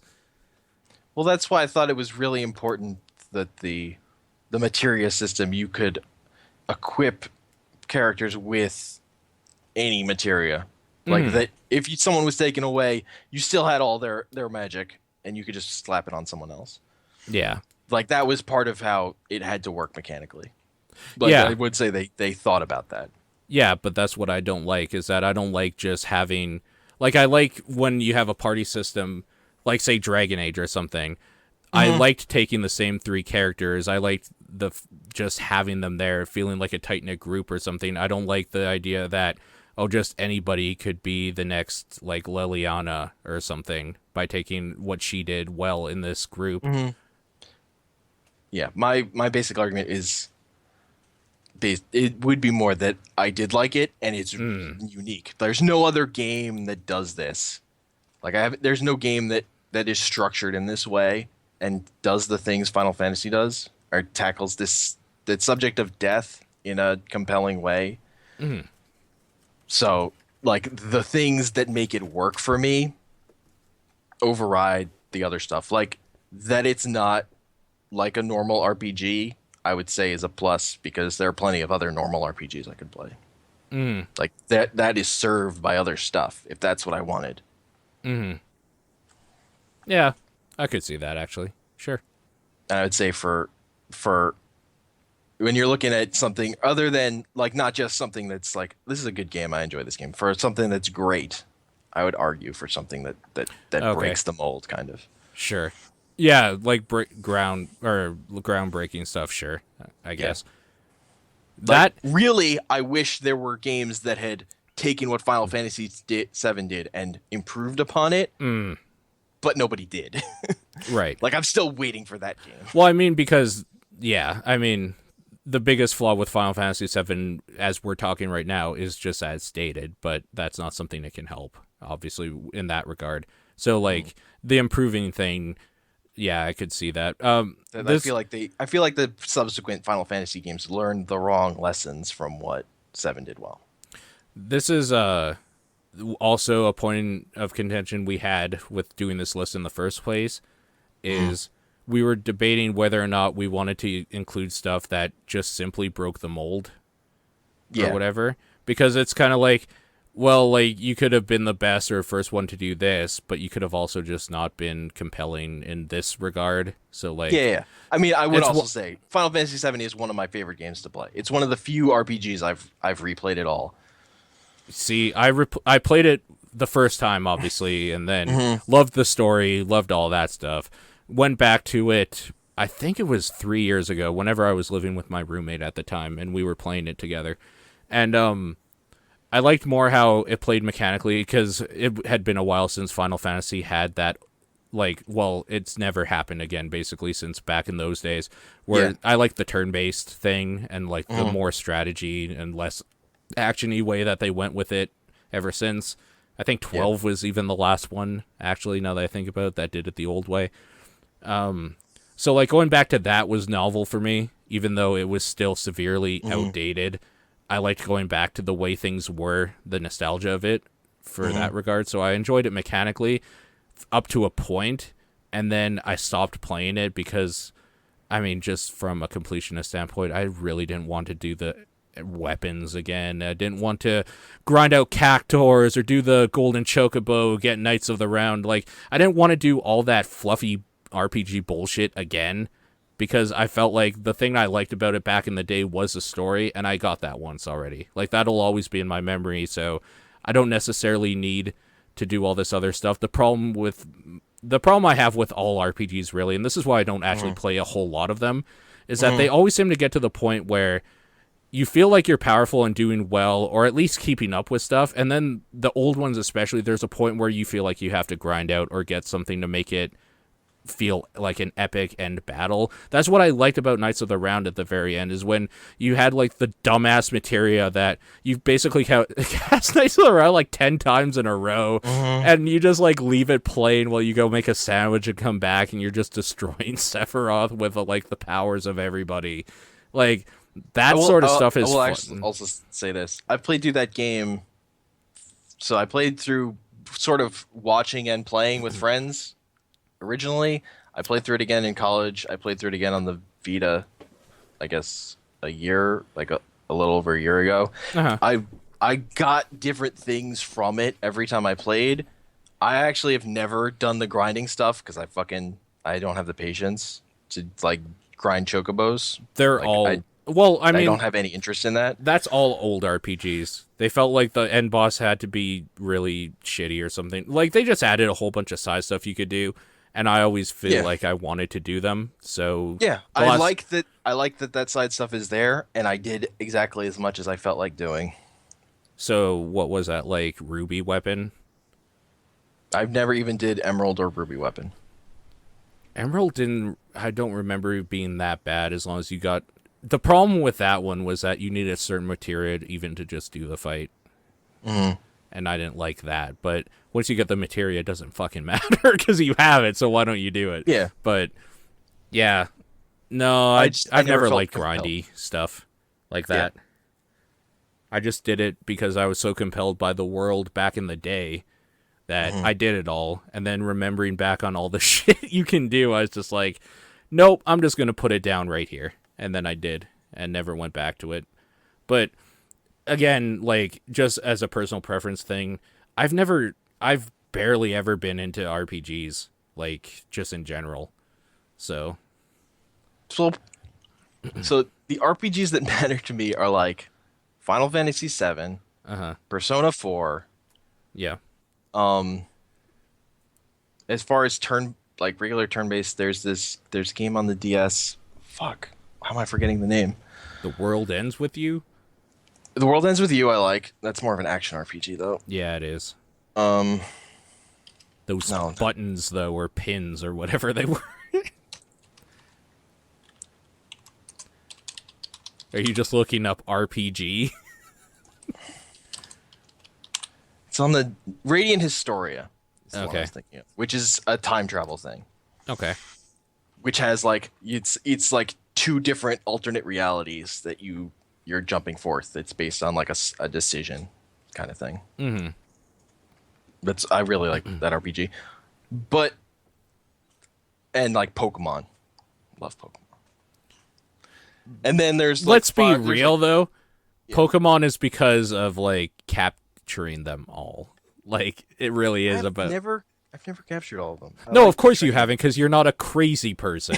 I'm just saying that, like, Yeah. it's not necessarily the RPG elements of it. It's the fact that you could customize different things and you could have cool different little monsters and stuff. It Well, wasn't I mean, just the turn-based battle. yeah. I mean, Persona has that too. Like Persona is basically a story-focused Pokemon game with more adult-style monsters. Right, yeah. Or stuff. So I'm just saying there actually isn't a breadth of RPGs that I like. Uh-huh. Like it's pretty limited. But Final Fantasy VII is like the game that made me think I liked RPGs, and then I was like, oh wait, maybe I don't actually like RPGs. Maybe I just like a couple and this one. See, I kind of follow you on that train a little bit, whereas back in the day, Final Fantasy VII is what made me think I liked RPGs until I played it again, like, kind of recently in the last 3 years or so. And then I was just like, oh, I've never actually liked RPGs. I just liked the story and what they were doing with that at the time, I guess.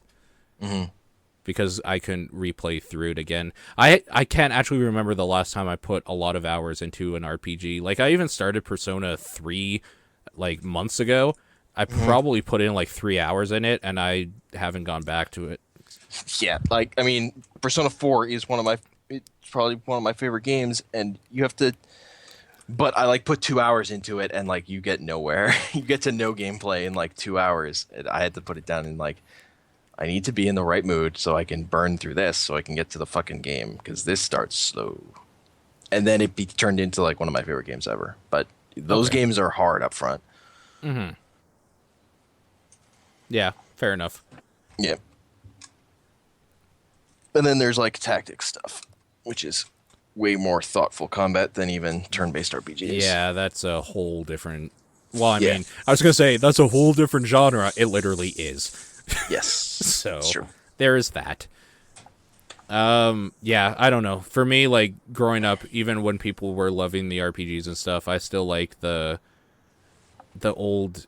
Like, Metroidvania stuff I loved a lot back in the Super Nintendo days. So, like, I mean, Super Metroid, the Castlevania games back on the NES. I didn't particularly love 4, but that's because I feel they broke what was good about that game. Yeah, so, like, I was very much more in the, like, as I put in a thing, like, as I do a thing, something will happen on the screen. That's why I kind of steer more towards mechanics now. Yeah. I mean, I was like platformers or bust, and then Pokemon and Final Fantasy Platformers VII. or bust. Yeah. The problem I had with platformers is that Mario always did it best. So until Super Meat Boy came out, I felt like people were just trying to replicate Mario all the time when they did platformers and never got there.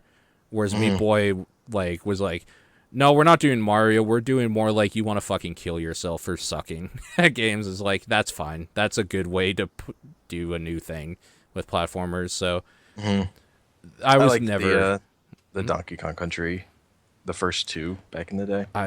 Specifically the first one. My friend always played them, and like I would go over and I'd have fun playing around on them, but every time I've tried to replay them, I can't get through them. I don't like them very much myself.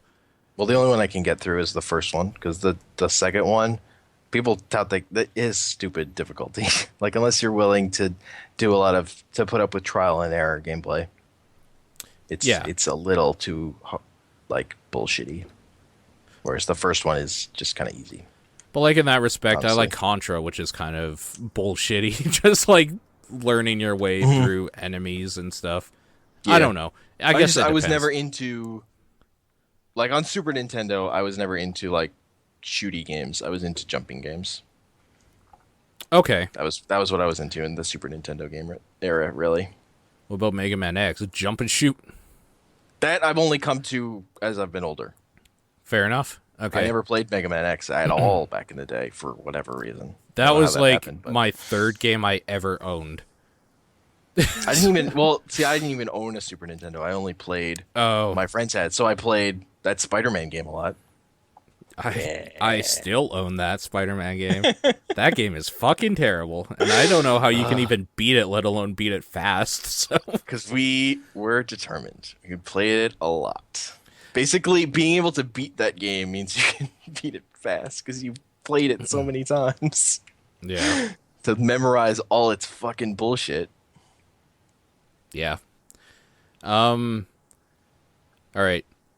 Let's do one more quickly. All right. And then we'll call it because this could go on forever with all the games listed on here. Mm-hmm. Let's talk about the Legend of Zelda games quickly. What did you think of Legend of Zelda 1? It has the thing where if I played that game with a walkthrough, I could probably play it. But just picking it up, I get bored real quick. Okay, this is one I don't know where to go. This is one that I not knowing where contested. to go is like the easiest thing that breaks a game for me. Yes, I agree with that.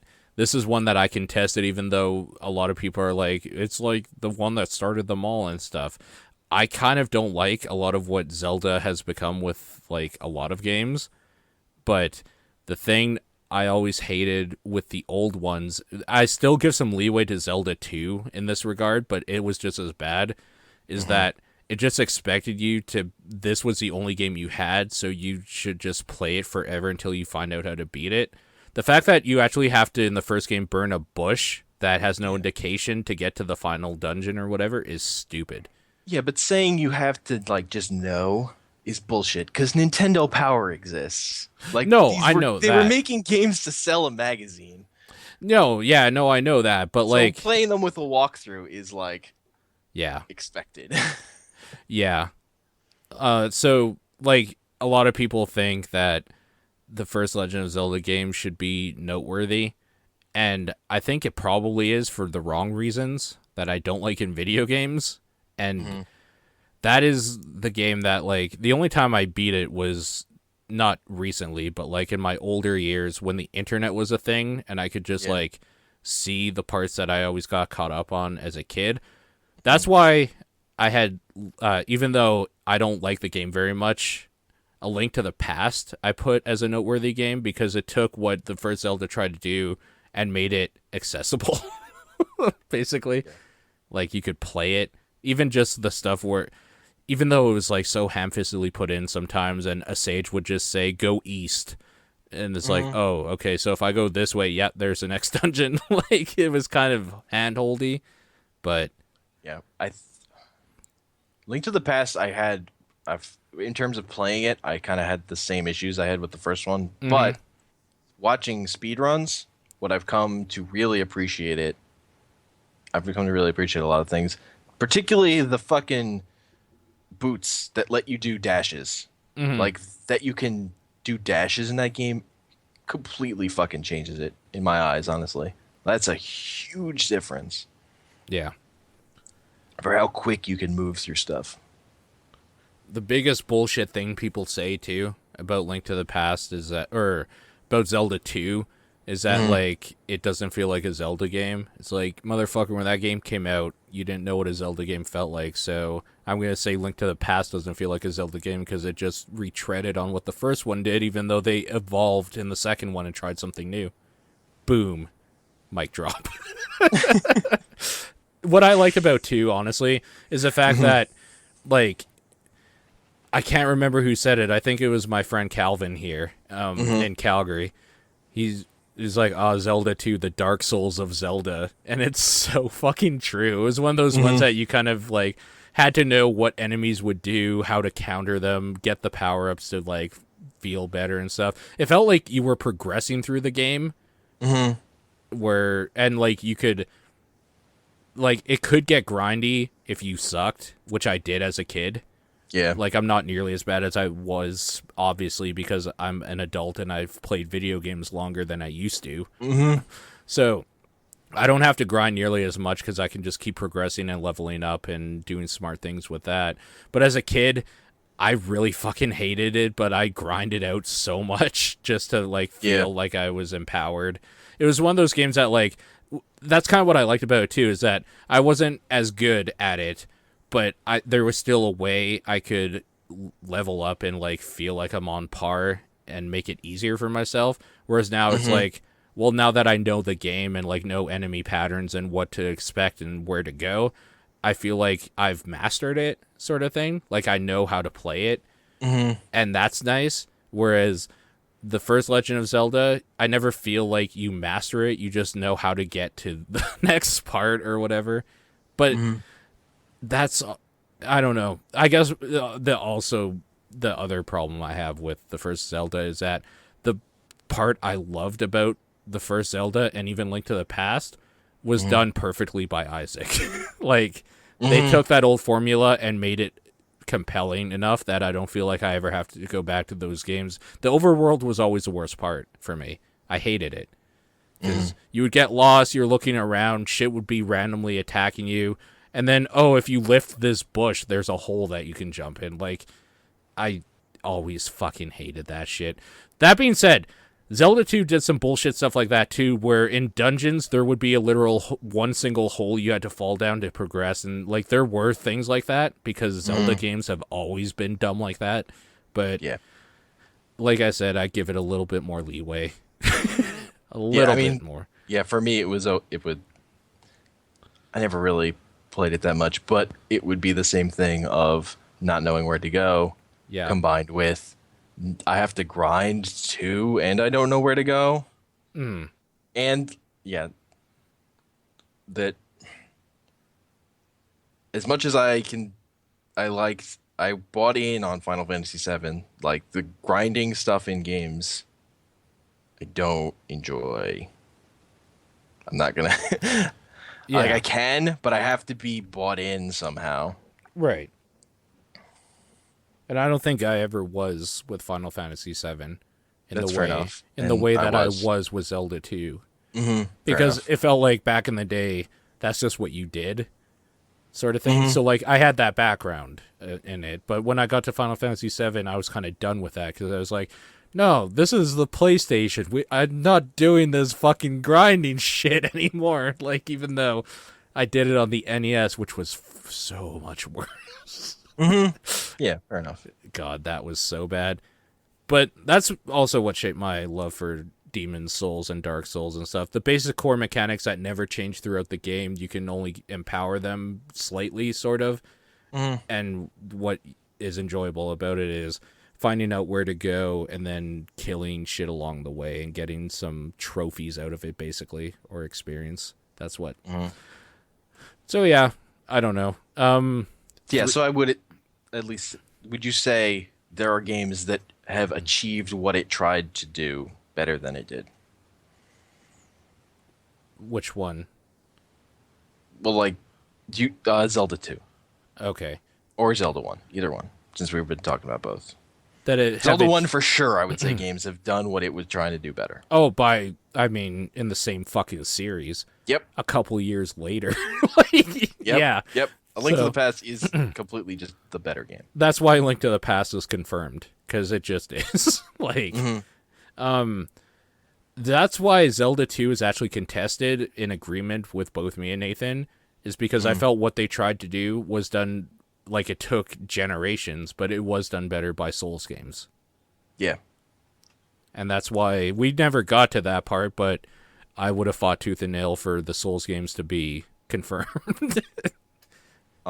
Not sure which, though, because I really like Demon's Souls. Like, it's my favorite one because of how much weird bullshit is in that game and how much you have to know about the universe and like how to do shit in it. But the game that did it right was Dark Souls by streamlining it so it's playable. That's where the contention is for me. It's like, which bag of gold do I want more? The one with more gold in it but is heavier, or the lighter one that I can take around with me to spend? Like, yeah. I think that's it. Okay. Yeah. I mean, with those two old Zelda games, at least, yeah. Do you want to get into 3D? I mean, for 3D, there's no really like way to contest what I think about it. But what do you think about the 3D ones? Let's just start with like Let's go up to Twilight. Let's not include Skyward Sword in late 3D. Okay. Well, I mean the one. So I appreciate what Ocarina means to the industry, like game 3D camera stuff and Z targeting. That's all really important stuff that happened. No, it was the most important one that happened. Yes. But the one that is timeless is Majora's Mask. Yep. Yeah, there's no contention. Because that one does something with the time travel stuff that it's not matched by other games. Yes, that's right. And probably never will be, because it drew a lot of ire back in the day. Like a lot. Yeah. A lot of people didn't like it. Yeah. I kind of thought it was bullshit at the time. That wasn't what I wanted from a Zelda game.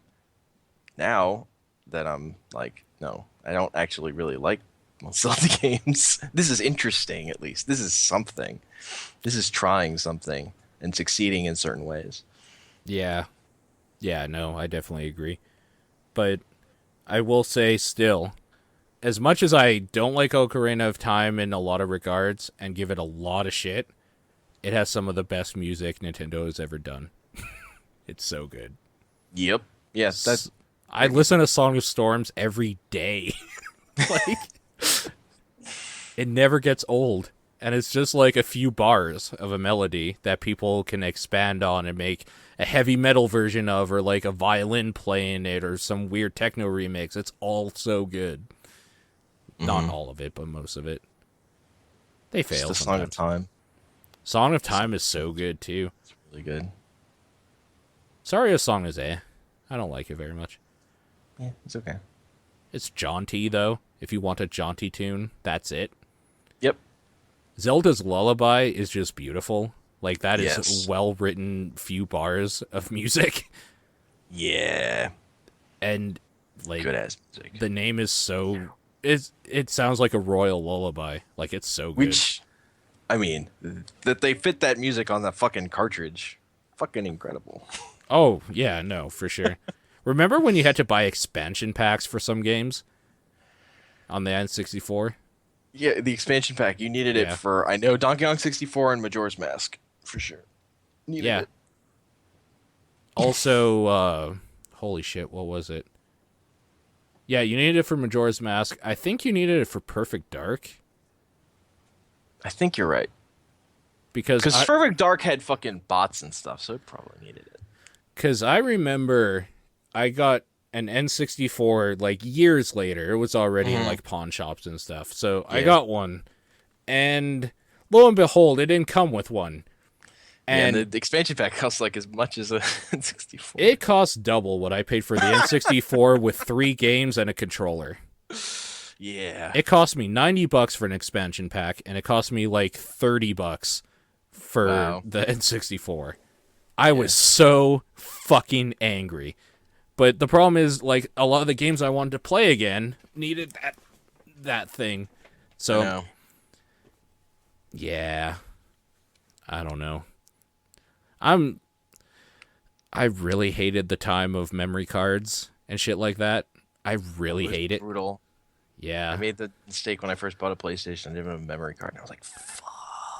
Oh, I've actually talked about this on the podcast before with Nathan, but that is where my love of roguelikes have come in, because that's how I used to play Resident Evil. I didn't have a memory card either, so if I died in Resident Evil, I had to start from the beginning, and that's why I can play that game easily through from beginning to end with no issue. Yeah, there's like a part of me sometimes when I'm watching someone play Dark Souls that thinks when they die, they've lost all their progress and they have to start over.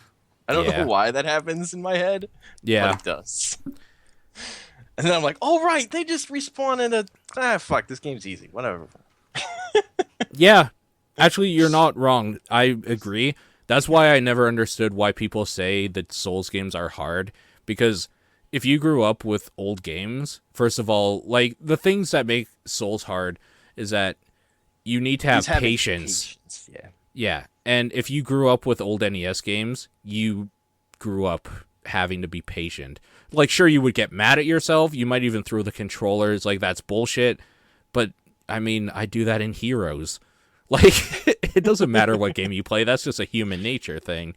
Yeah. But, like, that's why I can play Dark Souls, is because I can sit down, listen to a podcast for, like, 6 hours and just grind out the same area, learn all the enemy placement and movements. Speaking of which, I will say, actually, going back into the podcast mode, I guess, I played Scholar of the First Sin for the first time last night. And what they did to make that game harder is bullshit. Because what I was hoping they were doing, and I was really hoping, I knew they probably wouldn't, but I was hoping that they would think out the enemy placements a little bit more interesting, so that, like, it would be roughly the same enemies in, like, new areas, like down a corridor that you weren't expecting. It's like, there's a guy there. And they kind of did that, but for the most part, they just kind of upped the difficulty of, like, certain enemies, or in other areas, just up more enemies in that area, which is not fun because that just makes you go through it slower. Yeah. I heard some of it was lore based. Like some of the new enemy placements. Like the Scholar himself. Yeah. Like, or there were, like, with the White Knights, that they were somewhere else. Made more sense. Oh, yeah, no, that made way more sense. So the first Heidi or whatever knight that you meet up is in the Forest of Fallen Giants, just kind of chilling by a tree, and a whole bunch of corpses everywhere that come to life or whatever. And now they're actually hanging out in the Tower of Flame area, which makes more sense because, yeah, it just, like, I don't know. Yeah, so some of that stuff makes sense. That actually area specifically is way harder with their placement there, because if you piss them off, there's way less space to kite them. So, like, it's way tighter. But for the most part, I feel like they just added more enemies in areas, or harder enemies, so it was just easier to get overrun, and that's gross. That's it. Yeah. That's basically the Dark Souls equivalent of bullet sponging. So. Yeah, just makes it more tedious to get through, because you can't. So I'm not a huge fan of that.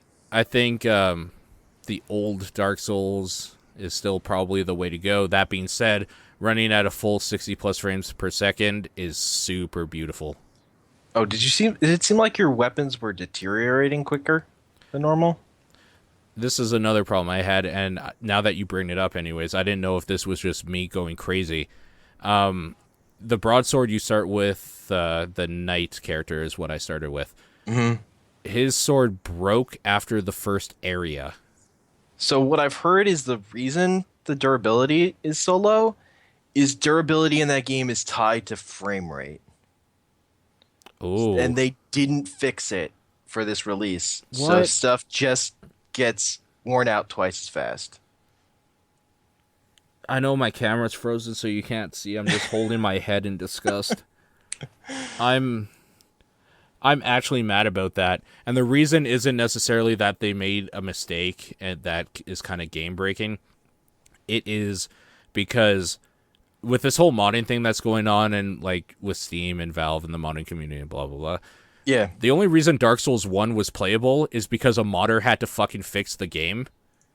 It's going to be fucking annoying that a modder has to fix this new release that I just paid $20 for an upgrade for. That's fucking bullshit. That is so fucking stupid.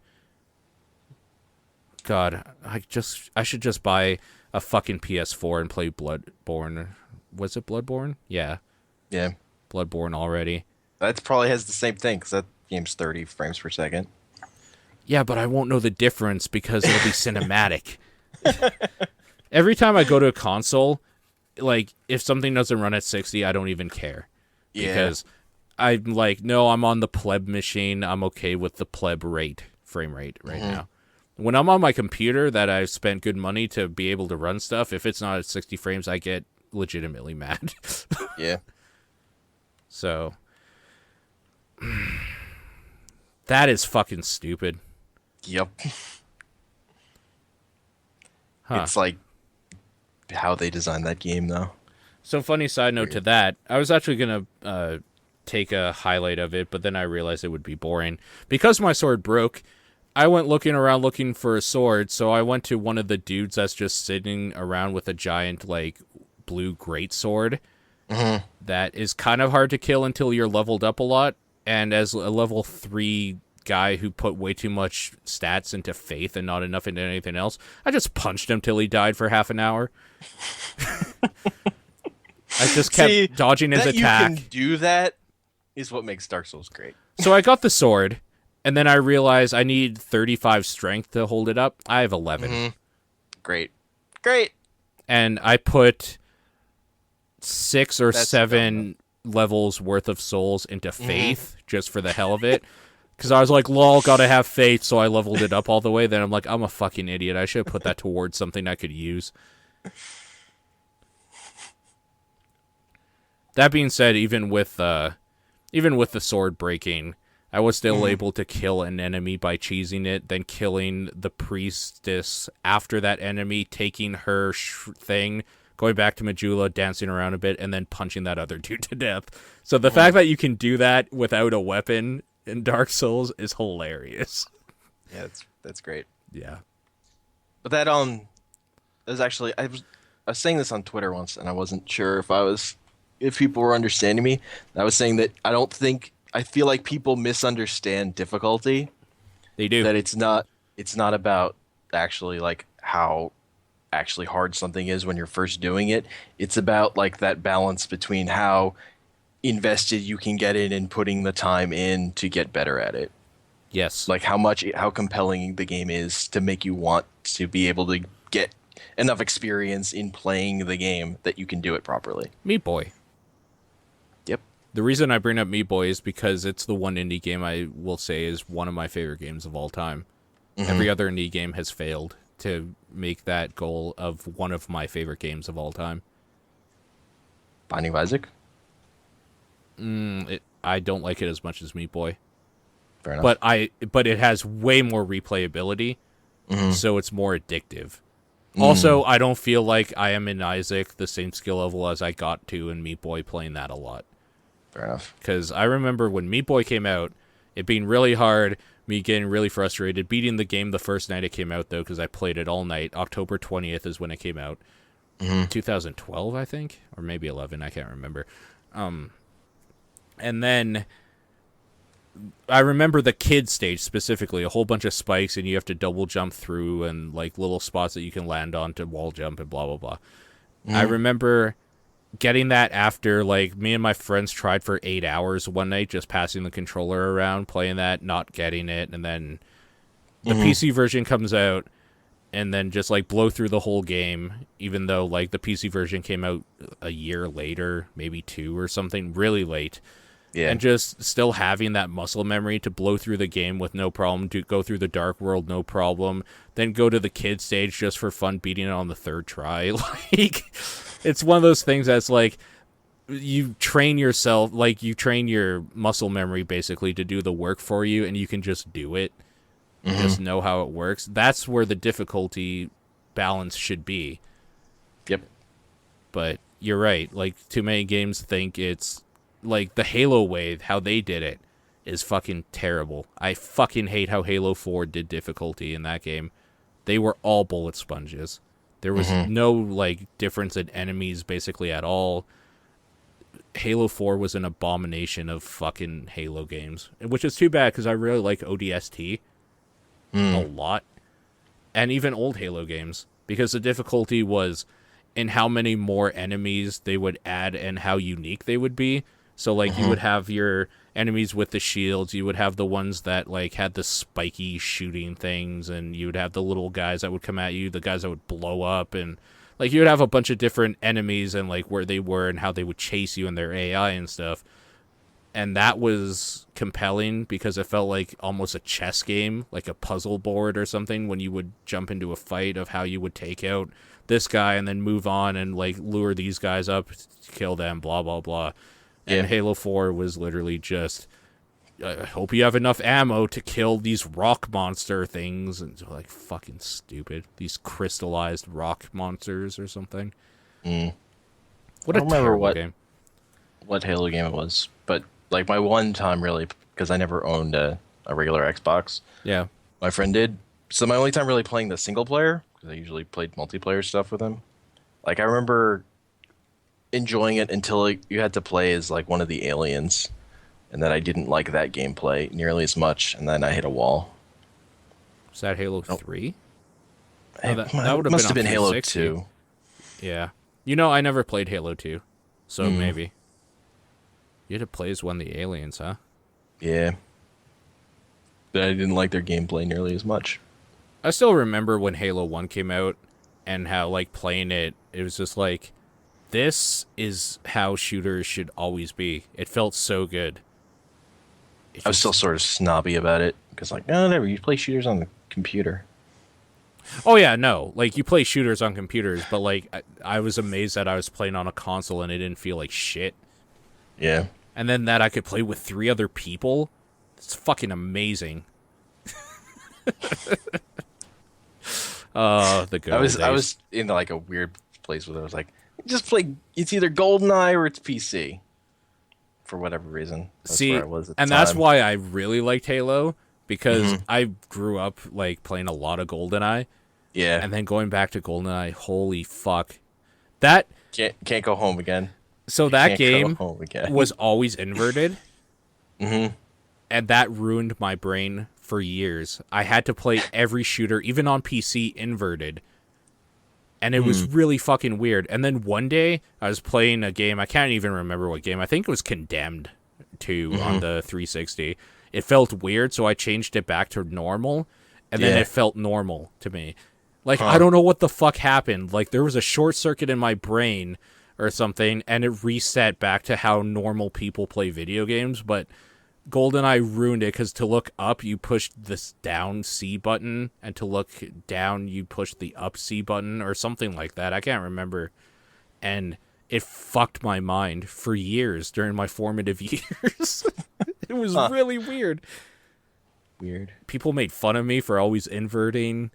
And I was just like, no, invert master race and blah, blah, blah. And then all of a sudden, I was just like, on the other side of the fence, I had my brain short-circuited and I was back to normal. I was like, oh, I feel like I lost something special about myself. You like wandered over across the fence Yeah, without realizing it. yeah. That's really fucking weird. Like, That's pretty weird. I don't even know how to explain it. It was so weird. Why the fuck is Persona 4 on this gaming age list? Sorry. Tangent. The only reason I say why the fuck is it on here is because I haven't played it ever, and Nathan hasn't played it ever. So, like, why was it added? I think Nathan played it. I don't believe so. Because Maybe wasn't... I'm wrong about that, but I feel like he did. Like, what was it on before Golden? PS2. Oh, holy shit. No, I think you're right, because Giant Bomb did yeah, an they did. That endurance was their run. first endurance run. Right. And I remember Nathan saying that after the second episode, he went out to buy it so he could play Yeah. it first and Yeah, then because watch I remember it. him talking about not finishing. You're the right. endurance. Okay, that's where it came from. Yeah, because I have watched that entire endurance run. Is it good? Yeah, it's Jeff and Vinny interacting, so it's pretty good. What do you think of Chrono Trigger? So I never played Chrono Trigger back in the day, and I've found it hard to get into. Like I'm still determined to finish it one day, but it has the thing with classic RPGs, like SNES era RPGs, where I can't. There's like a barrier to it for me. Okay. Okay. Like I know it does a lot of great stuff. I just haven't been able to play it yet. Yeah, that's fair.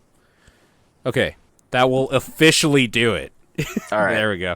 Anything happening this week for you? Not that I can think of. No movies that we can look forward to hearing about? What's coming out this week? I don't even know. Oh, I Because guess. I feel like, why would you release a movie right after Avengers come out? Like, shouldn't you just take a month off from releasing movies because they're not going to make any money? It's a good point, actually. You might be right. When is that new Mad Max coming out? That is May, I think. So that might be in 2 weeks. Okay. I'm so excited for that movie. That trailer is amazing. That's going to be pretty good, I think. Maybe. I hope so. God, I hope so. Like, fuck it. Fuck if that movie's bad. I think I will actually go to a theater for that, too. May 15th. May 15th. Okay, cool. 10 days. Okay. We are going to be doing D&D soon. Not this weekend like was originally planned because stuff came up, but in 2 weeks.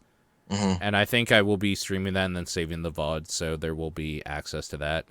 Cool. So the party of 4 of us will go to, what is it, Yolathon or whatever?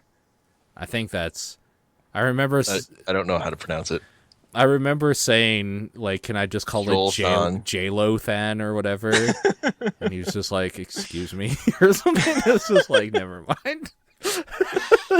For some reason, your tweet was like, yes, Yolothan ain't seen nothing yet. Made me laugh. Yeah.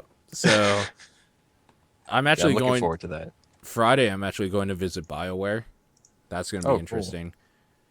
I guess Extra Life is going up there to hang out or something. So they're just like, cool. Anybody want to come or whatever? And a few of us were like, yeah, okay. So we're carpooling up and going to hang out there. I don't know what we're doing yet, though.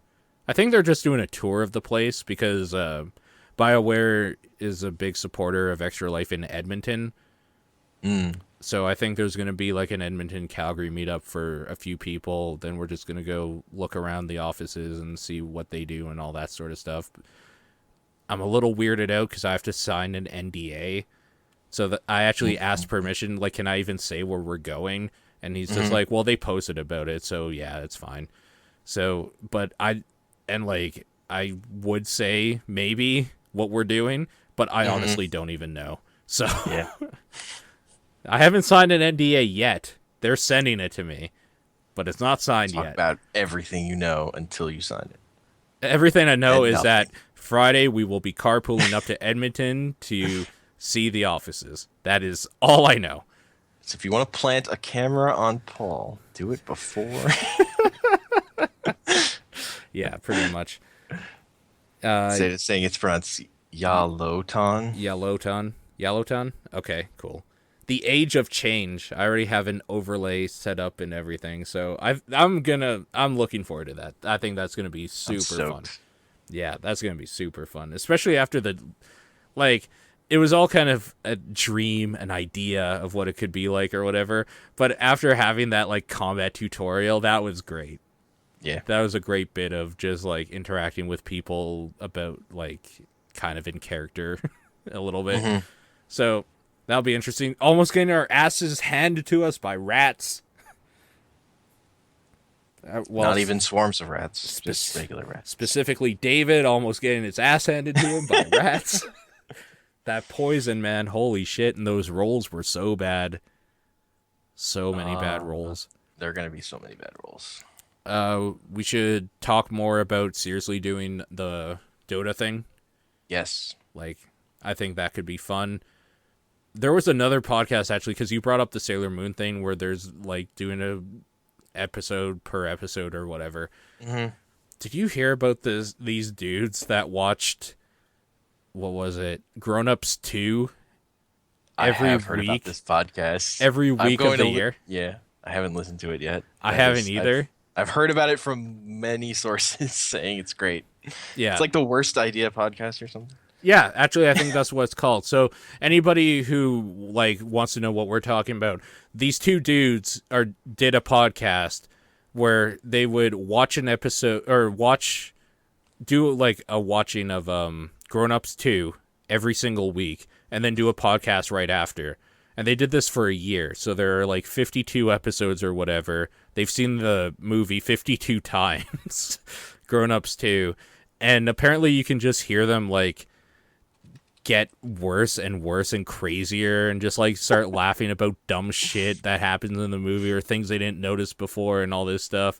So like they slowly devolve into madness, and they have actually started season 2 with Sex and the City 2 this year. So that'll be an interesting thing to follow too. I feel like I almost need to watch Grown Ups 2 first though, so I can understand what they're talking about, but I don't think that'll ever happen. I don't think that's necessary.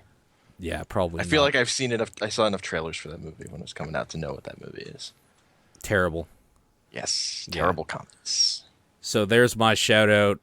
Go check that out. Yeah, also shout out the Sailor Moon podcast I've been listening to, which is called Sailor Business. It's hosted by Jordan D. White, who's an editor at Marvel Comics, and Chris Sims, who writes for Comics Alliance. They just go through an episode, and they always have a guest for like, and they'll like swap out their guests 2 episodes at a time. And it comes out every week, and it's like they spend like an hour talking about one episode of Sailor Moon, and they talk about different versions of it.